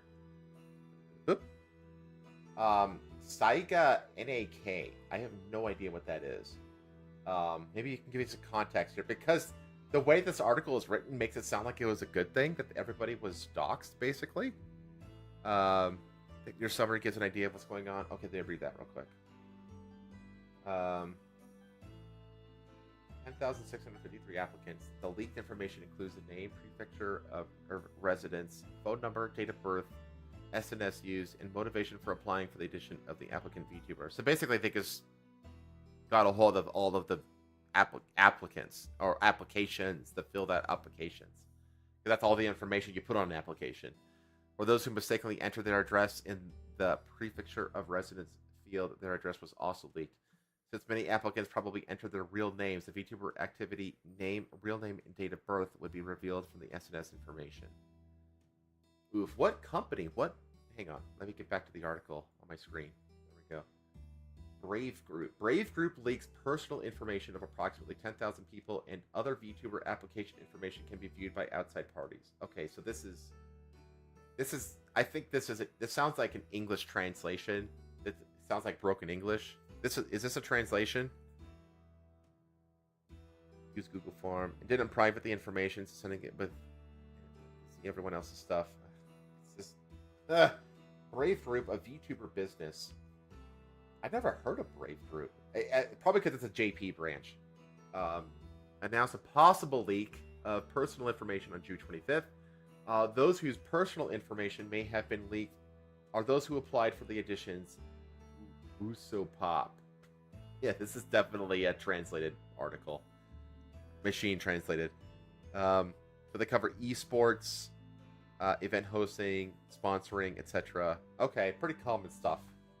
JP auditions run by Brave Group Company, Virtual Entertainment Inc., and Hadevare or Hatervare. In Japanese, that'd be pronounced Hadevare. V-Liver Auditions, run by Analysts Inc. V-Liver Audition, operated by... God, how many entities are there? There's Brave Group, there's Virtual Entertainment, and then there's Analysts, another group company. Okay. And 2,610 applicants from Brave Group General Audition, directly operated by Analysts, for a total of 10,653 applicants. The information presented here is the information known at this time, and personal information may have been leaked at past auditions as well. The number of subjects whose personal information was leaked from Brave Group may vary depending on future investigations. Okay. Brave Group and its group companies are VTuber agencies, and they used Google Forms, hereinafter referred to as Google Forms. Thanks. For their VTuber audition application forms. Google Forms is the official name, but the company has referred to it as Google Form and Google Form in its announcement. Oh my god. This is really repetitive.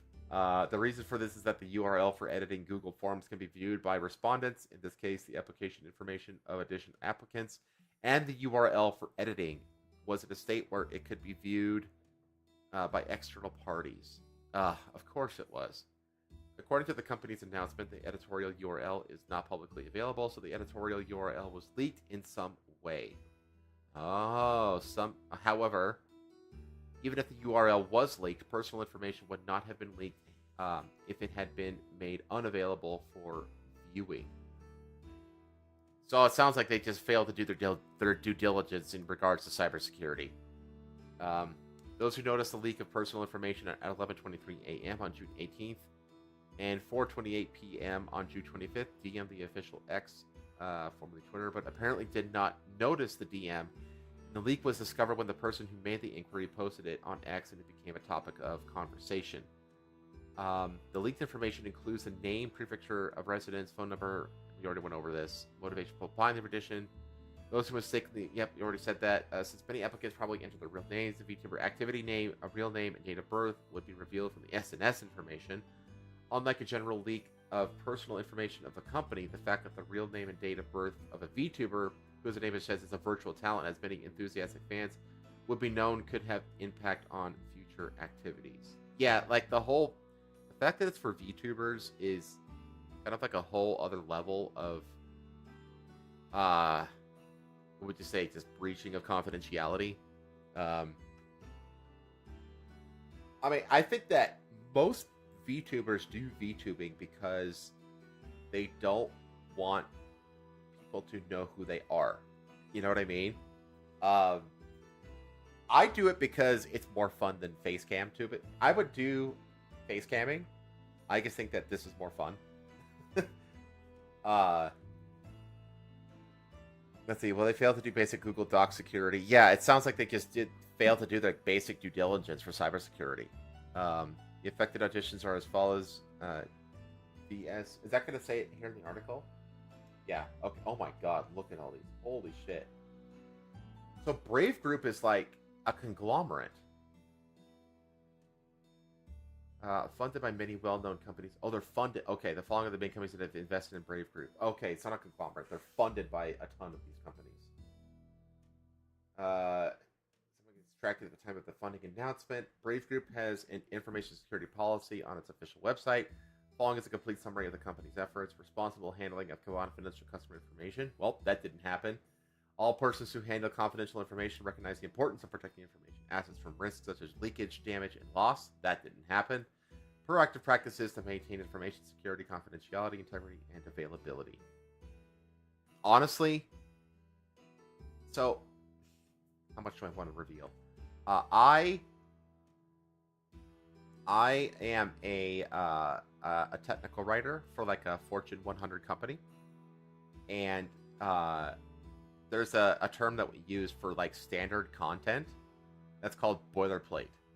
Boilerplate content is content that's unedited content that's just used over and over and over again. You see it a lot in like legal documents and that kind of stuff, where it's like the same paragraphs are just boilerplated in to a contract and that kind of stuff. It's the same thing for like cybersecurity policies. A lot of companies will paste in or make up just basic boilerplatey kind of information, even though like almost none of it is true. And they even say here like, we're just responsible in handling. It's like, what does that mean? You know what I mean?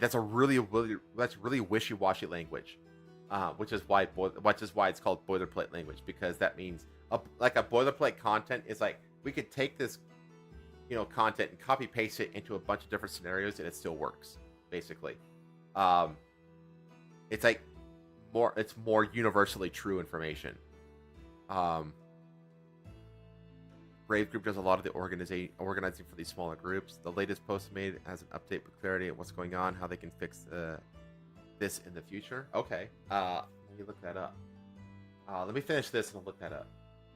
Policy also states we have established an information security system with dedicated and experienced data security officers. The policy also states that the company has, quote, established an information security system with dedicated and experienced data. I just read that.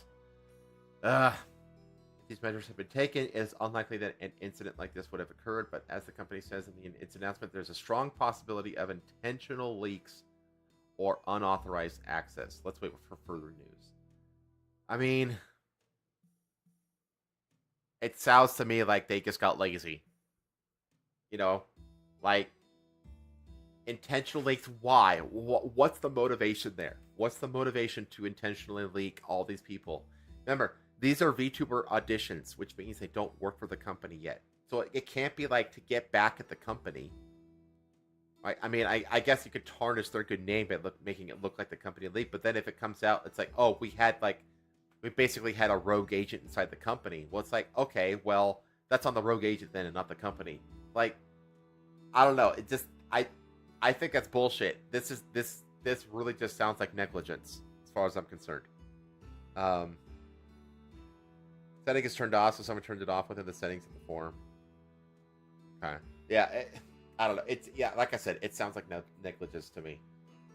What's this? Let me see. You posted something. There it is.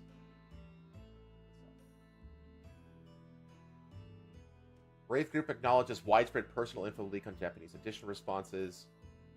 They will continue to carefully investigate the possibility of intentional leakage, or also they still don't know, or they claim not to know, or unauthorized access following the leak. This is a developing story. Japanese entertainment company Brave Group has acknowledged and apologized for a widespread leak. The agent said they would continue and will continue to care who information was included. We got all that. Happened between June 4th and June 25th. Got all that. The affected auditions are as follows. VSPO Japan, 7,000 responses. Jesus. Analyst is Harivare, 1,000. And General Japanese Bravo Group auditions for 2,600. VSPO Japan has temporarily suspended its auditions until its internal investigation of the matter has been resolved. Yeah, they're the ones that were easily the most biggest hit. On June 25th, we read all this. We noted the URL for editing was not publicly available.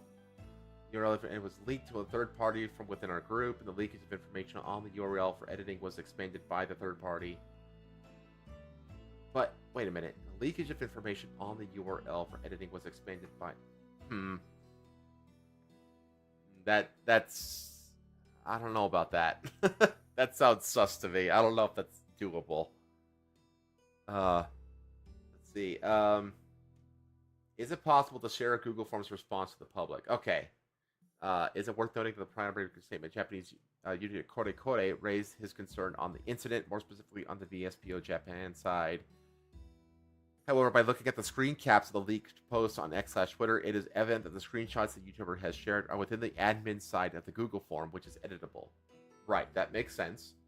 What other agencies or groups can learn from the incident? The view results summary from a Google form can be easily turned on and off on the online forms editor, as shown below. Setting is turned off by default. However, the results summary for an online form only shows a breakdown and not a full list. Update as June 26th. Okay, Brave Group has released a new statement introducing measures to help those whose edition applications were involved in the leak. The company will first reach out to those affected by the leak via email and will confirm from the applicants the extent of damage to the incident personally. Moreover, the agency is offering to cover the cost of changing their phone numbers. Oh god, that's such a pain in the ass though. Dude, the financial cost of doing it is not the problem. It's getting everybody else to like update their numbers in their phones and shit like that. It's such a pain in the ass to change phone numbers. The finances is the least of the pain of those pain in the asses. Japan only allows users to use the same number while switching to a new provider, with changing a new number subject on extreme cases, including harassment to users. Okay, it sounds like it's a little harder to do in Japan to just change your phone number. I wonder if it's more expensive as a result of that. I don't know. Brave Group is also offering those affected to cover the cost of moving out. Oh god, dude. So we totally dox you now. Like stalkers can go ahead and stalk you. As a consolation, we'll basically help you go into like our own little witness protection program. So we'll change, we'll help you move out of your current place and, upheave your fucking social lot and physical lives. You'll get our help in doing that. But otherwise, we're sorry. That's damn. Lastly, the company aims to address each and every affected by the leak individually. It's about continuing to investigate the cause of the leak. That's going to take some time. It's over 10,000 people. That's going to take fucking years. If you're not near the very top of the list of people who are contacted, you're going to do all this shit yourself before the company even contacts you. Like, what a shit show. It is also warned that given the nature of the incident, any form of the leak, whether sharing images of the leaked images online or sharing personal information online, is subject to, quote, civil and criminal liability. Brave Group has stated that it will employ strict measures against any acts that may increase the damage to those being affected, such as illegal information acquisition, dissemination of illegally obtained information, or illegal use of such information. Man. Yeah, this is a shit show. The sheer volume of people is what I mean. It's mostly a scaling issue. I swear to God, like they're not going to be able to simultaneously help all these people move at the same time. This is not happening. Like they're going to have to do it in phases. And if you're not in that first phase, you're going to do it all yourself. And there's just nothing you can do about that. You just got fucked. I mean, everybody got fucked, but some people got fucked more than others, I guess you can say. Like the people in the front at the front of the list got fucked slightly less, and that's basically it. Oh my gosh. Housing in Japan is the most easy. No, I know, right? Like honestly, if you're like, especially if you're like in Tokyo or Osaka or Kyoto, like the three big cities basically, if you're, yeah, housing is so hard to find, you're more than likely going to have to not just like move out of your current place, you're probably going to have to move out of your current city, which obviously is going to affect your job, your social life, your daily routine, like everything. Like, oh my God, it's a fucking nightmare. That sucks. I mean, what else can I say? You know, it's a really shit situation that, I mean, yeah, I can understand them, like, because honestly, when I read the list of, like, things that they're going to be doing, like, helping them cover moving costs, help them find places, help them change their phone numbers, it's like, it seems paltry, but, like, what else can they do? You know, there's nothing else they can do. Like, the damage is done. You can't put that genie back in the bottle. So, yeah, that's just fucking rough. I have living in a place I had, good, yeah, and you have to move potentially out of your prefecture. Yeah, you could, yeah, which is like the equivalent of a state in the United States. Yeah, you could have to move across the country. Like your whole life is going to be changed. Man, that is just so rough. Even as Vtuber trying to be anonymous, anytime you reveal that information, Vtuber, you run the risk of exposure. Yeah, it's true. It's true. I actually think that's one of the reasons that a lot of like really popular VTubers, or I shouldn't say really popular VTubers. I should say that a lot of like indie VTubers, even after they make it big, or in an attempt, they could try to make it big by auditioning and getting into a company, but I think a lot of them don't do it because that would require them to reveal their actual information to people, to the companies and things like that. So they just don't do it, you know? Yeah, I mean, that's the case when because you have to give all of your real life information on every job that you apply for. You know, like you have to give them your real legal name and your phone number, your date of birth. Like they all ask for that shit. There's just no way around it. So like VTubers or, you know, wannabe VTubers or agency VTubers, I should say, wannabe agency VTubers, you know, it's just like applying to any other job, you know, and you're running that risk. Yeah, it's just a shame. Anyway. Maybe the best they could do is always work through an LLC. Yeah, that would at least protect them from some things, I guess. But I mean, most people, the vast majority of VTubers, you have never heard of, and they're like me, who doesn't ever expect to make a dime doing this. You know, I have a day job, and I plan on keeping that day job until I retire. You know. Like, this is just a fun thing, and 99.9% of VTubers, that's, it's the same scenario. You know, they have a day job that pays the bills, allows them to live their lives, and then they do VTubing as a hobby. That's the vast majority of VTubers. So it's like, the moment you start bringing finances in, like the majority of VTubers are never going to get monetized. You know, majority of streamers are never going to get monetized.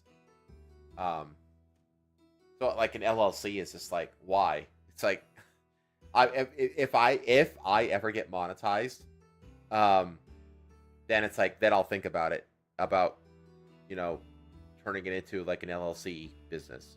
But outside of that, it's like, yeah, I don't, I'm not going to worry about, you know, forming an LLC under the Helmsman brand. But anyway, let's move on. Let us move on. Whoop.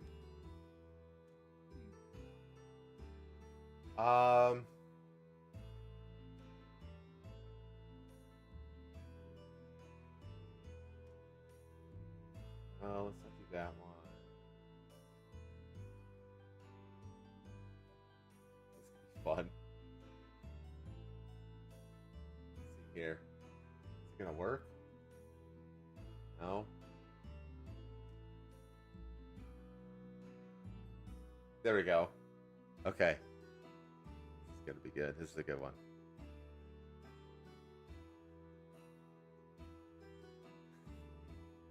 Akoma, Oakland's first black-owned psychedelic church, is ready to serve. Remember, always look at the hands, chat. Look at this fucking image. Look at this thing. Look at the monstrosity. What the fuck is going on? This dude has 3 arms. Her hand is fusing into the bowl down here.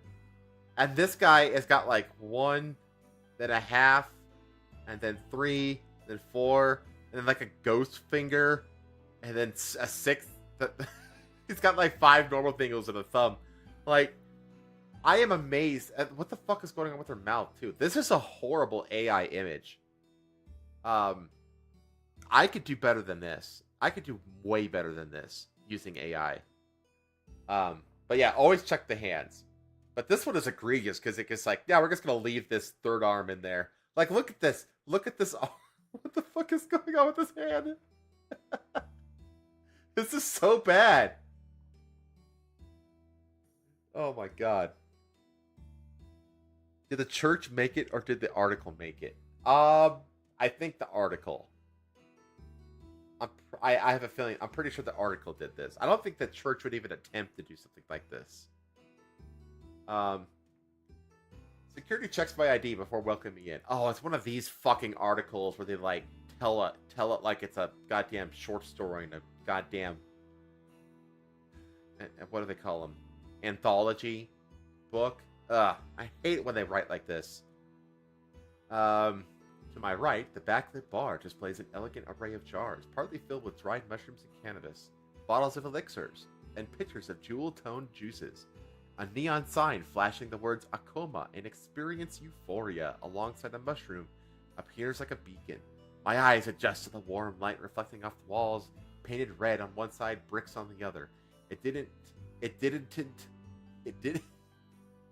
What the fuck? The word didn't has an extra apostrophe T. It's like the word has an extra appendage like the AI art does. I wonder if this whole damn article was AI generated. It didn't occur to me until later that this spot, located at 727 Telegraph Avenue between 17th and 18th Street in Oakland, just up the road from the Fox Theater, is that not an advertisement or what? Oh my god. Ethnogen chemical substance used in a religious, shamanic, or spiritual context that often induces physiological changes. Oh yeah, I mean, these are very well known across tons of different religions across the world. I mean, probably the most famous one is the Native Americans, the peace pipe, right? That one, and like the what's the voodoo, the voodoo thing, have also are like, that religion is also like highly uses a lot of drugs to like get shit done or whatever they do. I don't know. Akoma means heart and is a symbol of love, goodwill, patience, faithfulness, fondness, endurance, and consistency. I Acoma Ethnogenic Church. How was that translated? Oh, it's just like heart chemicals. I mean, it just sounds like a fucking dispensary. Drugged Heart Church. Yeah, something like that. Oh my gosh. Used to be Somar Bar and Lounge, a joint I remember fondly from pre-pandemic life. Today it's home to Acoma Church of Entheogenic Plants, the town's first black-owned psychedelic church. Acoma really is an idea. It's an idea, man. It's based on an Adinkra symbol for love, unity, endurance, understanding, patience, goodwill, and faithfulness, explained an owner who asked to be called the manager. This is just a dispensary. Like, come on. It's just, I mean, it's just a business run by the manager. Like, it's a dispensary. Come on. Come on. We know what you're doing. This whole thing is an ad. To the 48-year-old entrepreneur, Acoma the Church is basically a place where we use sacred plants like mushrooms and cannabis as we practice our religion, and it was created by us. Do you just, like, sit around and, like do hippie drum circles, too? Acoma opened its doors with a soft launch a few months ago to offer access to sacred plants in different formats. That's actually brilliant, honestly. Like, if you can, like, if cannabis is, like, illegal in your state for recreational use, you can just claim it as part of your religion, and then you get the pass, right? Like, it's actually kind of brilliant. Hell, they might even get it tax-free because of that. Native American religions excuse from mushrooms and weed. I mean, all of the religions that do this shit is just an excuse from taking mushrooms and weed and whatever fucking psychedelic drugs they can get their hands on. Let's see. For $5 a year, that's actually a pretty damn cheap entry fee. Members gain access to the medicine at the space. For $20 a month, the benefits expand to include a range of wellness services, including yoga and Zumba. My God, Zumba? I haven't heard Zumba in a long fucking time. That's still a thing? What? I thought that died out in like 2012. Because I remember Zumba fitness was like all the rage, like back during the aughts, right? Like, I swear, like, the Zumba thing was like the fitness fad of like 2008, you know? And then that kind of started to like teeter off, and like I swear it like went away in like 2012. So the fact that it's still a thing is kind of amazing. Community events like comedy shows and panels. I mean, what is there's nothing religious about this. What? We ask for certain donations depending on the service, the manager clarified, but we're not going to turn anyone down. We're going to make sure that if you need the help, you can get it. Okay? Everything about Acoma is intentionally geared towards serving the needs of the community and was inspired by the manager's own experience. I started microdosing mushrooms 4 to 5 years ago. What the fuck is microdosing? I don't even know. I don't do any of this shit. I don't know anything about it. I don't even know what microdosing means. Zumba is pretty legit. Is it really? I had no idea. From what I see, Zumba is recommended for fats because it doesn't look or feel like an exercise. I mean, if it doesn't walk or talk like a duck, you know. I don't know. I Zumba always seemed like I don't know. It just seems like another dumbass fad for like bored middle-aged housewives with nothing else to do, so they want to feel like they're like, I just turned 40, but I want to feel like I'm staying hot for my man, so I'm gonna go do Zumba. Yeah, like taking below the threshold of drugs. Oh, okay. Let's see here. I found them useful in my life for mental wellness and became a big believer. I mean, yeah, because it just like just kind of melts your brain for a little bit. Of course, it's gonna make you feel better. Like, yeah, all the brain worms, they're gonna go away if you take something that like temporarily severs the neural link between the brain worms and the rest of your brain, like, yeah, like, you can absolutely become chemically dependent on what is essentially like a mood leveler. I mean, come on. I was going to different churches and thought they were adequate. There's a bunch of different churches that... Wait, what kind of churches is he talking about? I walk into any place, I would like to see diversity. Oh my god, it's a DEI fucking church. I would like to see people who look like me at some point and not just working the counter. My god. The lack of diversity left the manager longing for a psychedelic space to consider the experiences of black and brown folks. Of course they use the German folks. They always do that, fucking communists. It's understanding my background, understanding where I'm coming from, and where my people may be coming from. I mean, who gives a fuck? Taking drugs isn't about where you come from, it's about where you're about to go. Like, what the fuck? And he wasn't alone. A group of black women eventually approached... Just women, huh? Starting to sound like a cult now. If you wanna join this church, I am the manager, and you shall become my harem. But I do not want to call it a harem. I will call it a diverse place to get high. But in order to join, you have to get naked and do drugs with me. What the fuck is this? Let's see. Weren't this a random group of black women just approached the manager expressing the same view? They started brainstorming. No offense to anyone else. But as we're looking for a place where we could feel comfortable utilizing entheogenic plants, we felt like there was a gap. Oh, yeah, there's a market gap. Oh, they're capitalists now. Okay. It was lacking. And once I saw that I wasn't the only person who saw that, it really built up the steam to say, hey, let's create a space for ourselves. Yes. There's something like a diverse place, like blacks segregating themselves away from everybody else. Very diverse. Seeds of what would become a coma officially planted. The team began the hard work of creating, quote, a space that we could feel comfortable in. There it is, that fucking comfort. Like, God. Just fucking build a hug box and get high in it. Like, yeah, you're gonna develop a lot of character in there. Where we could celebrate our heritage. You're not gonna give a fuck about your heritage when you're all fucking high all the time. Celebrate the sacred use of the entheogenic plants with the thought of being a great place for people of color. Black people in particular. Again, like, it's not even for, like, non-whites. It's literally blacks only. Like, yes, very diverse. That meant having conversations to define what this group of owners stood for. Segregation. Being losers getting high all day. How they could support the community in ways that yielded a positive impact. And the details of what a buy and POC? I never saw the ampersand in the middle of that. I guess I always thought it just says BIPOC.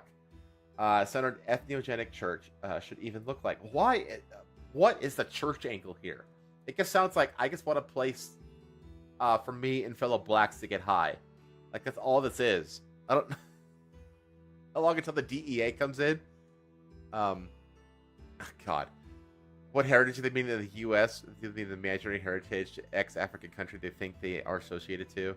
Well, I mean, the way blacks...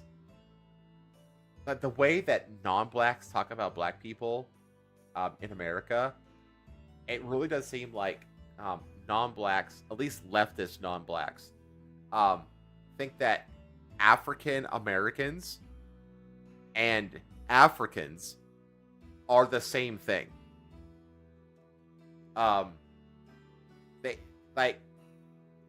They don't have any separation between the two, which is funny because if there's the group that probably can't stand African Americans the most in this country, it's Africans. It's African immigrants that actually like grew up in Africa and then came here, and they see like African American culture and they're like absolutely disgusted and they fucking hate being associated with it. I met at least at least a half dozen black people who like immigrated here from Africa. They still got the African accent and everything, and said like, "Oh yeah, we live with white people. We can't stand African Americans." Like, oh man. Let's see. Okay, where I still don't understand where the religious angle is in this. It's just a place for a bunch of black people to get high.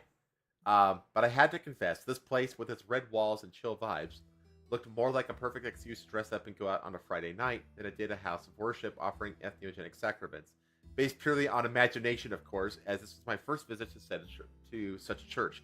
The manager agreed. When we're talking about how people may worship. This is, I mean, are they claiming like nonprofit status because they're calling themselves a church? Because if so, this is a grift. Does the service look like? What should the space look like? It should look like a place where, like you said, on a Friday you want to be there, you want to enjoy yourself, you want to be at peace. Again, that's just more culty shit. Like, we provide a hug box, and it's everything outside of the hug box that is doing it wrong. You must remain inside the hug box to remain enlightened. You know, all this other culty bullshit. When we grew up, we didn't have anybody to really guide us through our journey with mushrooms. Said Reggie Harris, founder of Oakland Hyphae. Is that like a mushroom, like phylum or something like that? Its potency testing leg Hyphae Labs, where Akuma is a client, and the okay, there we go. And the Hyphae League Substack as a podcast. Okay, so it sounds to me like this nonprofit church is just a money laundering endpoint for Hyphae Labs. He says Akuma's presence helps normalize mushrooms, particularly in the black community. It gives us connection to people who look like us that we can communicate with, who've oftentimes had some of the same experiences. If you were to stand here at this place, it's a black crowd here. They're not advertising it. That's just how it is. Yeah, it's just a bunch of black retards getting high. Like, there's nothing special about this place. And honestly, because of this connection with Hyphae Labs, it really does sound like a money laundering scheme. Like the lab is just laundering money through this fake church, you know? My understanding, you need to be an IRS recognized religious church, an exemption from DEA for religious use of controlled substances like the Native Americans do. The Native American tribes that use peyote get an exemption from the DEA because they can tie it to their cultural religious use. Yeah, exactly. That's why I postulated it earlier. I was like, is the whole reason they're calling it a church is so they can basically and now that they're connected to this lab, it really does sound like they basically call themselves a church just to keep the DEA away from sniffing out their laundering scheme. That's what this sounds like. Let me see.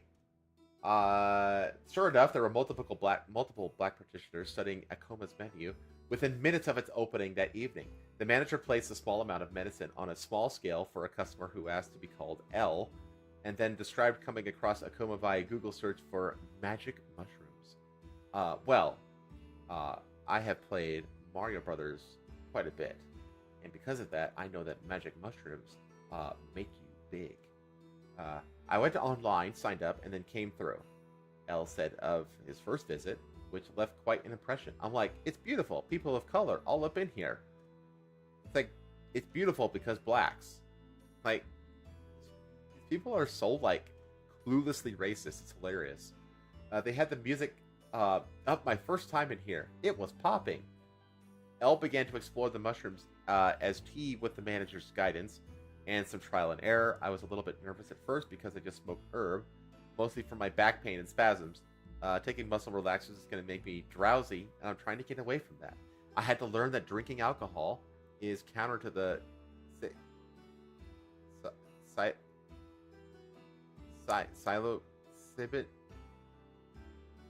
psilocybin. Sure, whatever. Then I thought you had to eat because I was scared I get sick and start throwing up. But then it minimizes the, oh god, there's that word again. Psilocybin effects when you're on a full stomach. Just say magic mushrooms. Okay, there we go. Elle described the medicine as producing a euphoria similar to a deep indica. What the fuck is indica? Before transitioning into a more visual experience, it helps that intense, gnawing pain that it was feeling go away. That was really powerful. And then he prayed to the magic mushroom Jesus, I guess. According to the manager, all who enter a coma can expect education as part of their experience. That's more culty shit. We get a ton of people searching for something different, he said. We have a dosing guide to give people at least a generalized idea of what you should be doing. We recommend microdosing so people don't just jump in. Whether you are trying to stop using alcohol, dealing with depression, having some mental health issues, or just want to do something different from prescription drugs. As the manager prepares for Acoma's official grand opening on June 29th. Wow, that's today. It opens today, chat. We gotta get down there. The significance of this moment is not lost on him, preferring to remaining anonymous in this piece. Not only came as a result of last month's reported raiding of a different minority-owned quote-unquote church in Oakland, but also from his past experiences in another sector of plant medicine. Oh my gosh. I have to keep track of this. How much you want to bet that this place gets shut down before the holiday? This place is going to get shut down. He knows that they're on his ass. He knows it. He knows, because I'm telling you, I seriously think that this dude is laundering money for that lab, and they are calling it a church to keep the DEA off of them. That's what this is. Oh my god. I actually kind of want to keep track of this. Rosa. Oh my god, Rosa Raid. Hello everybody. Hello. How's the stream? May not be actively contacting the DA at the moment. Yeah, well, this guy has got to be on their radar, right? They've got to know about this guy. Hello, Renee. There's no way that this guy isn't on their radar. I just can't imagine it. Like, because they have to register this business. They gotta. I don't see how this thing could possibly last. The DEA has a separate process for religious organizations seeking to use controlled substances such as ayahuasca for religious purposes. Hi, Rosa. How are you? What were you playing? You were playing, what was it? You weren't playing Elden Ring. You're playing that with Chaz. Were you playing Dark Souls? I don't know. I always assume you're playing some kind of Souls-like. This process allows religious organizations to apply for an exemption and use controlled substances for religious purposes. But, hello! I have no idea how to say that. Kernigard. This is a very difficult name to say. Because they're because that's the other thing. The fact that they're BIPOC also makes it look like if they get shut down, then they can cry racism. Right? It's another shield. So you have the church, the fake church, and then you have the BIPOC shit on top of that. So they're trying to protect themselves. But I can't see this lasting. I cannot see this lasting. And I would put money that it is a laundering operation for that lab. I would put money on it. Not a lot of money, but some money. Morby Lords of Ire. Very mid-game, probably not going to play it again. Well, I mean, to be fair, Rosa, if it's not Dark Souls 2, then it's mid, right? Pretty obvious money laundering op. Yeah, I mean, you don't have to stretch a lot of yarn to get there. You know? It's pretty clear that they're claiming that because the church thing basically gives them the exemptions, right? The exemptions from the law. And then the BIPOC stuff also doubly keeps the authorities from snooping around in their finances and stuff like that. But yeah, I'm very confident that this whole thing is just a money laundering operation for what was it called? The Hydra Lab? What was that called? Hyphae Labs. They have a Patreon chat. because totally legitimate businesses in the retail market, they have Patreons. That doesn't work so well. You can start poking at the feds. The state wouldn't care. The feds, though. Well, yeah, it's in Oakland, so I can see California not caring. But yeah, the feds. Yeah, I really do want to. I kind of want to like every month check in on this story and see if feds have shut down a money laundering operation between a fake cannabis church and a cannabis lab. Like, you know what I mean? Like, I have a feeling that headline will come into existence before the end of the year. Oh man. Okay. Let's see what we got next. Man, there's a lot of good stuff in here.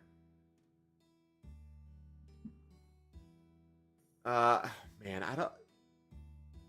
That one's really. Gosh, the whole thing about the Austin Wolf thing.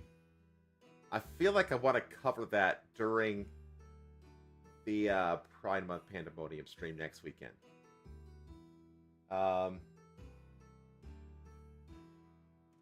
Okay, let me scroll up because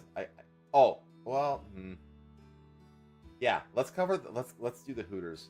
Let's do the Hooters one, and then we'll get into some of these Supreme Court stuff, and then we'll end it on the dog story, on the dog rescue story. Okay. Oop. I applied for a Hooters job to honor my dad. I was rejected despite having 3 boob jobs. Damn. Her personality must be awful. God damn. I'm going to ask my dad. He's in the room next to me. If there was a male equivalent of Hooters. Which I guess would be like, you know what you do? You open up a male equivalent of Hooters. You have all the guys just wearing nothing but those banana hammocks, and you call it the Banana Republic. Boom. $1 billion idea right there. Peckers. Peckers. Hogs. Call it hogs. have them wear butt hugger jean shorts. And black leather jackets. Wasn't there a femboy Hooters meme going around? Yeah, but it wasn't a real thing. Anyway. Okay, let's see here. She was double denied. Oh, thank New York Post. Well done, Ben Cost. Fucking applause. Double denied. It was another botched boob job. A big-breasted Florida influencer applied for a gig at Hooters to honor her late father, who was a big fan of the chain, but claimed she was denied for sharing saucy snaps online. Is there okay? I mean, yeah, she's got him. This is so fucking trashy though. Here, let me look at this. Look at this. I mean, yeah, I mean she's got some big ones, but she's got a lot of random tattoos. She's got the the skank expression, smile going on right now. She's obviously dyes her hair blonde. And she's got the front tramp stamp, which is always a bad sign,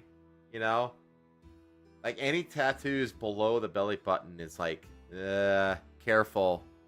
It's yeah, it's a womb tattoo, but it's that's not the right kind of womb tattoo.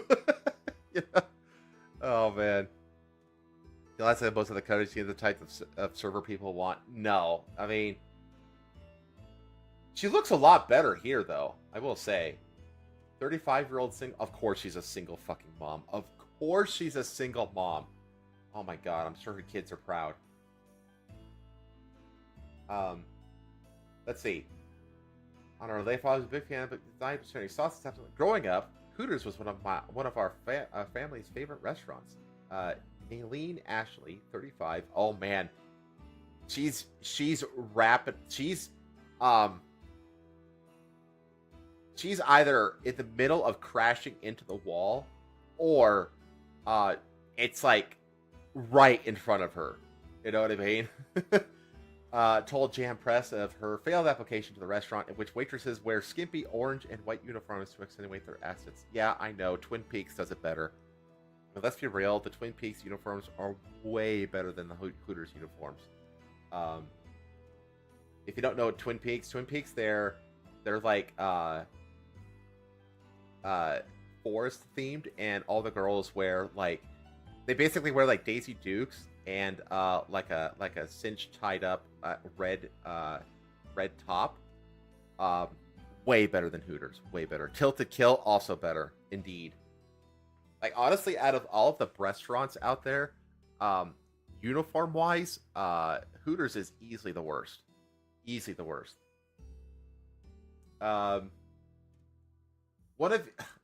Hooters was one of our family restaurants. Oh man, that's a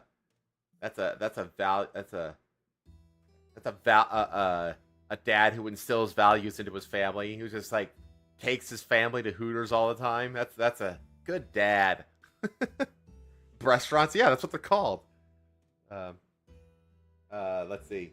A Miami model who boasts 2.2 million followers. Holy shit. On Instagram, previously made headlines for undergoing 3 boob jobs to score the biggest breasts in the U.S. 1,250 cc's. That is nowhere close to the biggest of the U.S. Are you kidding me? Nowhere fucking close.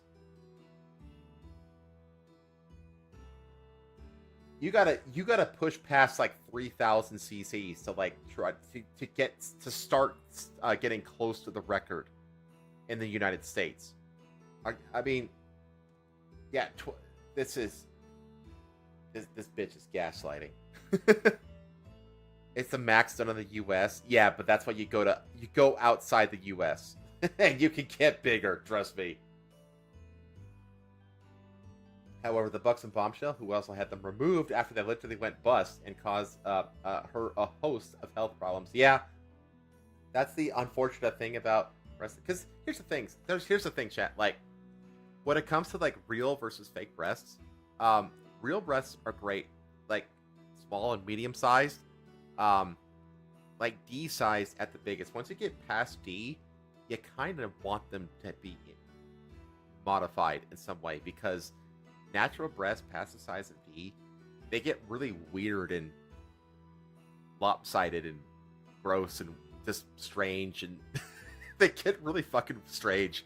So like, I don't know, like anything past a D, like put some money into it. You know what I mean? Like keep them in shape once you get past the D. And that's the thing though, like a lot of women don't realize when you get breast implants that like you have to constantly go in. Like I think every single year you have to go in and get them checked to make sure that there's no leaks or anything like that. And it's really common for them to like leak and stuff like that because, you know, during intercourse they get put under stress, you know. So it's really common for them to like rupture and leak and that kind of stuff, and it causes a ton of health problems. So yeah, you gotta be careful with these things. So breast augmentation is difficult, needs to be proportionate to the body, and any surgery, well, proportionate to the body is purely like an aesthetic choice, that kind of thing. And any surgery will likely need a replacement every 10 years. Yeah, exactly. It's like LASIK.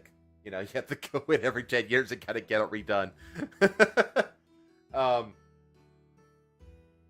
Anyway, 2 years ago, Ashley had reportedly sold erotic snaps of herself online to help cover treatment for her dad, Manny, who was diagnosed with end-stage renal failure. After he passed away, the Floridian decided she wanted to pay homage to him by becoming a waitress at Hooters, which was the family restaurant when she was growing up. Aw, how sweet. After he passed, for some reason, it brought me joy and comfort to be at Hooters. It reminded me of my dad. She talks to her dad like her dad ran a strip club, and she like spent like a ton of time as a child like in strip clubs. So it's like that's just like the normal comfort place for her, you know. Like kidney failure. I wonder if it was from alcohol abuse. I mean, that's usually what it is, right? Which, yeah, I mean, the dad sounds like the kind of guy that was a fucking drinker. Fucking alky. After he passed, for some reason, it reminded me of my dad, the content creator. I still remember how he would yell "Hooters for shooters" every time we drove past one of the restaurants. What? The guy just randomly yells nonsense. Great. Okay. Okay, she doesn't look bad here at all, honestly. Like this, she looks awful here. Holy shit. But she looks damn good here, actually, though. I mean, yeah, a little bit, pretty heavy on the makeup, of course, but that's, whatever. She added, and since I was like 5 years old, I would tell him that I wanted to work there. See, a good dad. Daddy, I want to work at the strip club you order from Wish. It's like, no. Like, a good dad doesn't encourage that. What? Oh my god. Let's see. It's this little joke that we carried on throughout the years. Oh, a joke, I'm sure. Unfortunately, when the Hooters girl tried to land a gig at the breast-centric burger chain, they told her, "Ta-ta." Oh my god. Okay, that one is so bad it cancels out that first one. No, shame on you, Ben. Shame on you. You were doing well up until that one. I will not let that one fly. I ended up going in, filling out the application online, then having... Wait, you going in and then you filled on the online... What? I'm reading this thing to the side that says your bra size affects how much you sweat, and women with bigger breasts, but bigger busts sweat less. Yeah, because their tips that absorb the moisture. Duh. Basic biology. Duh. We spoke for a bit about life and why I wanted to work there. He said to sit tight and wait for a call from his other manager, but I never got a call. This seemed a bit bizarre given Ashley's multiple augmentations. However, she claims that they rejected her for having an OnlyFans. Damn, even Hooters is like, nah. Like, just, no. Even like the probably like the sleaziest of the restaurants is just like, nah. Yeah, that even our bar is higher than that. Like OnlyFans really is like an end all be all kind of career path for women. It's like you either go for OnlyFans or literally anything else, but you can't do both. You know what I mean? Like, it really is like a killer for job prospects for women. And it's also a shame too, because so many women are like allured into doing it. They're like, all I gotta do is show my tits and I'll make like $5,000 a month. It's like, no. The vast majority of what is it like? I can't remember the statistics, but it's something like 90% of OnlyFans models can't pay like a single bill with the money they make every month on OnlyFans. And it's like, not only are you like a failure because you got basically falsely validated into thinking that you're hot enough to make money showing off your tits, but now you've also like made it like really difficult to get a job literally doing anything else. It's a really bad gambit. The average is like $100 to $200. Yeah, exactly. Like, so maybe you could pay your internet bill if you have like super high speed internet, or you could pay like a part of your electric bill. It's like, it's so unsustainable. It's pretty wild, because I have to think that that's the average. It's like, okay, what is what's the 90th percentile? You know what I mean? Because like, I have a feeling that it's shaped like a hockey stick, or like everybody makes next to nothing, and then like the top like 0.2% make all the fucking money. You know what I mean? It's Streetwalker with Wi-Fi. So, you know what they remind me of? You remember back, the lead up, like the years leading up to Gamergate, when YouTube was infested with bedroom feminists. You remember that? Like all of these like women who were like proclaiming like all the feminist tenets online on YouTube and shit like that, but they're all like retarded and didn't have a clue what they were talking about, so they just spat out the most basic bitch shit. And then like atheist YouTube like went after them and basically just like hounded them off of the internet. like the fucking army of Gondor again, you know. It's like pretty amazing. But like the bedroom feminist shit, like I swear to God, that was like a precursor to OnlyFans. Because it's like the same aesthetic, except now they're just naked, you know. Let's see. They never told me they found my OnlyFans, but being that I was pretty much hired on the spot, to never hearing from them again, it told me all I needed to know. As she added that she felt like a failure as she'd applied to commemorate and feel a sense of comfort after my dad's passing, along with being symbolic. She also wanted to put the money she would have earned into a high-yield savings account for her children. Well, you could have just done that by saving the money that you spent on your tits. Although I'm sure she's already made... I mean, if she's got 2.2 million Instagram followers, that $20,000 to $25,000 investment on her tits has easily been paid back. Actually, she hasn't returned to Hooters since. Oh man, it flipped. It turned into a place of trauma. This came after the chain abruptly shuttered dozens of underperforming stores. Stores? The latest chain to close restaurants as inflation pummeled U.S. consumers. Well.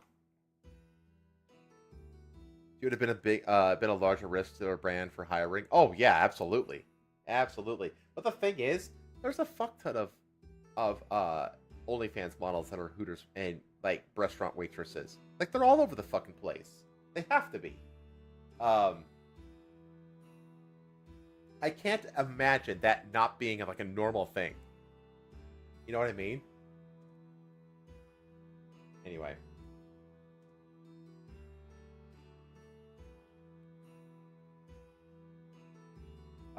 Let me see here. What time is it? It's not even been 3 hours yet. We got plenty of time. Plenty of time.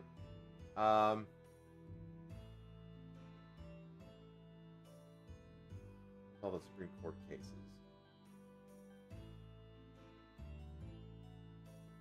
Oh, this is a good one. This is a rare win. This Tractor Supply Company announces they'll stop sponsoring pride parades, eliminate DEI goals after criticism and threats of boycotts. They did more than that, chat. They took a flamethrower to everything related to DEI, everything. But they likely weren't so obvious. That's true, but I don't know. I just don't know.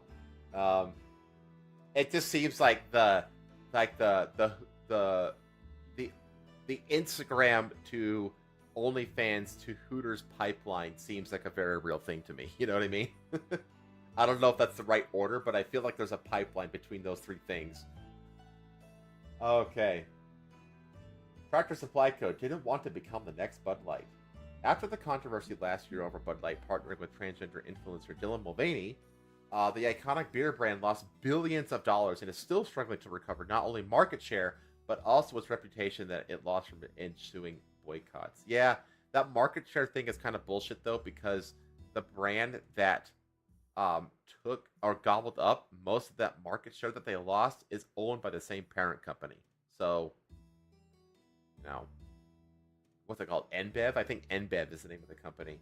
Because I think Coors like gobbled up a ton of the market share that Bud Light lost. But Coors and Bud are both owned by NBev. So, parent company doesn't give a shit.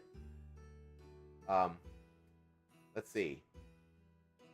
Also, its reputation that it lost from ensuing boycotts. And Tractor Supply clearly didn't want to find itself in the same situation.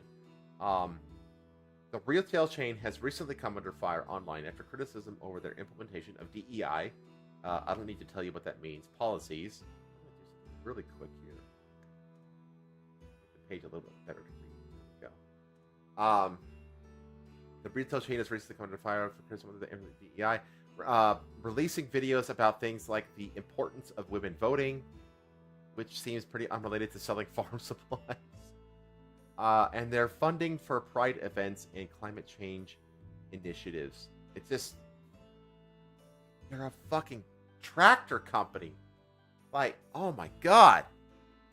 Molson Coors owns Coors. InBev owns Budweiser. InBev, but that, okay, it must be another brand then. I can't remember what the breakdown is, but I know that InBev owns like a fuck ton of them. If Coors isn't owned by InBev, then good. That makes me happy, actually. That a company not owned by the same parent company gobbled up a bunch of the market share. Let's see. Okay, so here, this was the initial thing. So, Robbie Starbuck. It's time to expose Tractor Supply. It's one of the most beloved brands in America by conservatives. Well, by farmers. But I guess farmers are mostly conservative, so. But what do they really stand for? Under CEO Hal Lawton's leadership. Just go to the Twitter feed here. Let's see. LGBTQIA training for employees. Funding Pride/drag events. They have a DEI council. It sounds like, I always say, like, whenever I see like word DEI council, I imagine it's like, remember the prequel trilogy for Star Wars, and the Jedi Council is like in this like pristine room, like up at the top of a tower, and like everything is glass around them, so they can like see 360 degrees the whole city, and they're all like sitting like far apart in these like fancy chairs in their robes. I always think of like that, but what like weird, like fat weirdos with like blue hair and like septum piercings and shit. That's what whenever I hear DEI council, that's what I think of. Like master sex change. I do not like, yeah, that's what I think of. I don't know why. Might think of Corona, which is owned by Infa. Maybe, yeah, that might be it. I don't drink either, so I don't know these things, Chad. They own Modelo. Yeah, they own a bunch of them. Climate change activism, funding sex changes, Pride Month decorations in the office, DEI hiring practice, LGBTQIA events work. Although it's not listed, I can probably guarantee you that they could have added a bullet there for funding the abortions for female employees. Because that always gets lumped in now with this shit, which is absolutely hilarious to me, because it's like all these women are like sacrificing like comfortable at-home married life to go be like a worker drone for a mega corporation that doesn't give a fuck about them, and they're like, yeah, they give a fuck about me, they're funding my abortion, not realizing that it's like, well, yeah, they want you to like, be their worker drone as much as possible and as long as possible, and they know that having a kid is easily the most likely thing to pull you out of the workforce. So of course they're going to fund your abortion, because they want you to bleed you dry in terms of your productivity for them. Like, and the fact that people don't realize that is a travesty. They want to own you. Yeah, exactly. They want to fucking own you. Also, hi Cornell. How you doing, friend? He also like posts attacking unvaccinated people. I swear, it's like DEI baby policies starter pack, right? It's just the same list of shit every single time. Every single time this shit is like a CEO gets into the cult, they end up having the same swath of policies. It's like boilerplate. I'll do a full circle. It's like boilerplate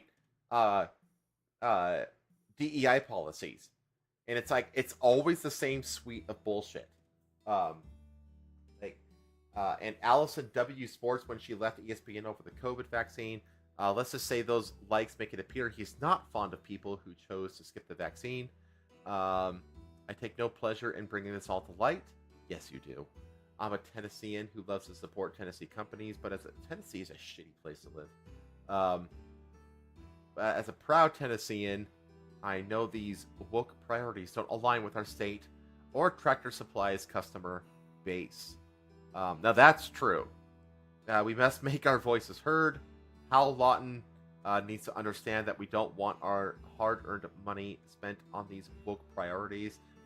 If he supports the stuff, then he should spend some of his $11 million salary or tens of millions in stock on it instead of using the money we spend at Tractor Supply.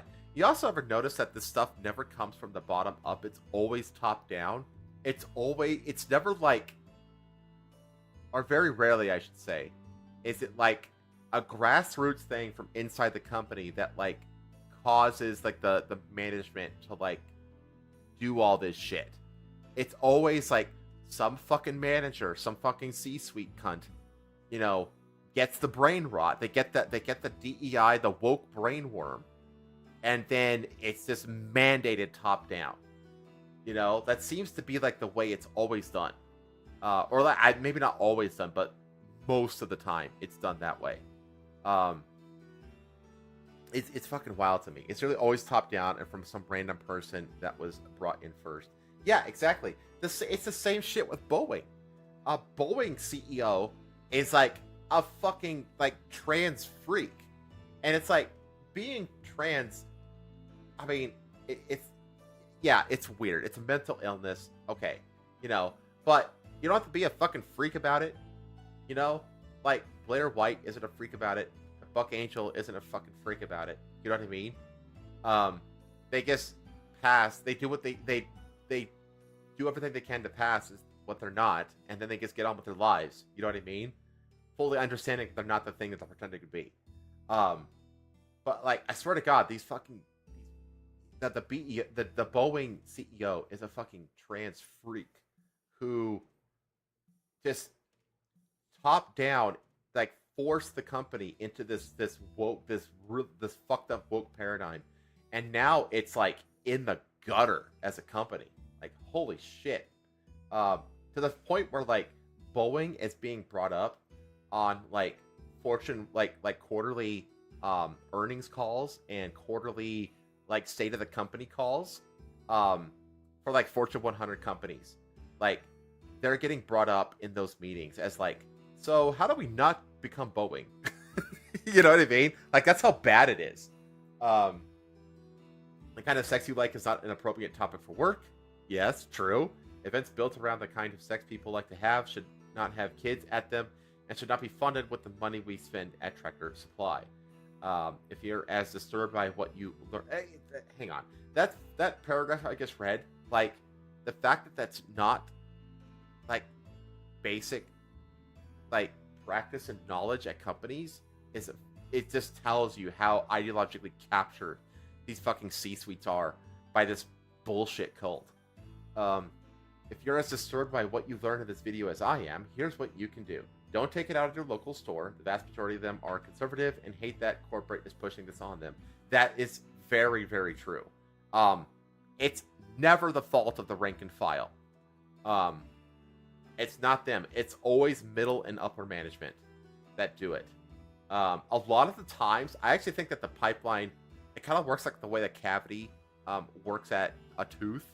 Like, if you don't know how a cavity forms in your tooth, things like sugar and stuff, they present these little what are called caries into your teeth. The caries basically kind of worm into the tooth, and then they basically eat and erode the tooth from the inside until it basically hits the edge of the tooth, and now you've got a big, you know, crater in your tooth that we call a cavity. I swear to God, like, the DEI cult works the same way into companies where, like, they, you know, some, you know, woke freak will work their way in to like middle management level, and then like, especially like in HR, and then they'll hire people that are like fellow ideological travelers, and they'll get like a little cadre of, you know, woke freaks into middle management positions, and then they'll start agitating upper management and C-suite until upper management and C-suite basically appease them just to get them to shut the fuck up, and you end up with this super toxic company as a result. I swear to God, that's how it happens. Because honestly, if I were trying to subvert a company, that's how I would do it. You know, that's why the Boeing planes seem to be offing.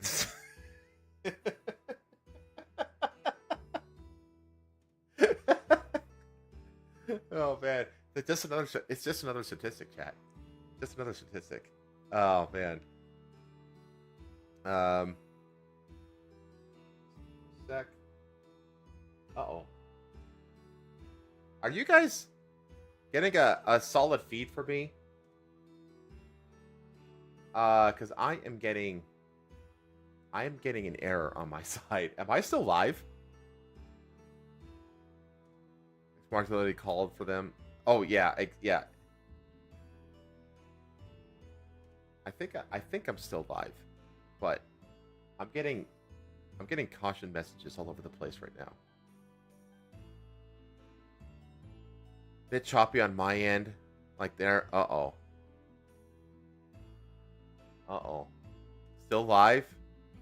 Okay. Choppy but live. Okay. Okay. Let's see here. Well. Live, but I'm getting buffering here and there. Dang it. Okay. Well, as long as it doesn't cut the feed, I guess. If it gets if it gets worse, oh man, see, I'm getting a poor connection on my side. God dang it. Let me know if it gets like unviewable and I'm not doing so great. No, my internet should be doing fantastic.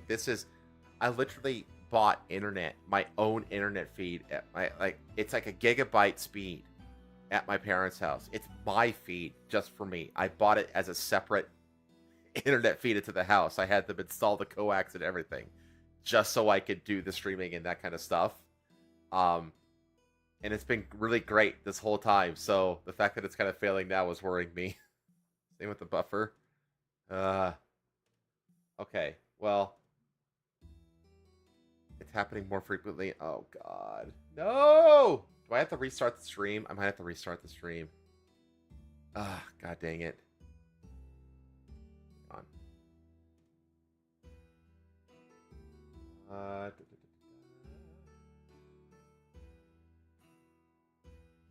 There.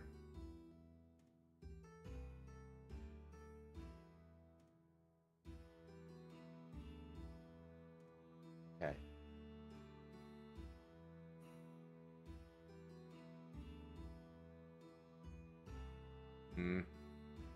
Wasn't that bad before, but when you mentioned it, it's been getting worse. It seems to be slowly getting worse. Ask for a respawn of that.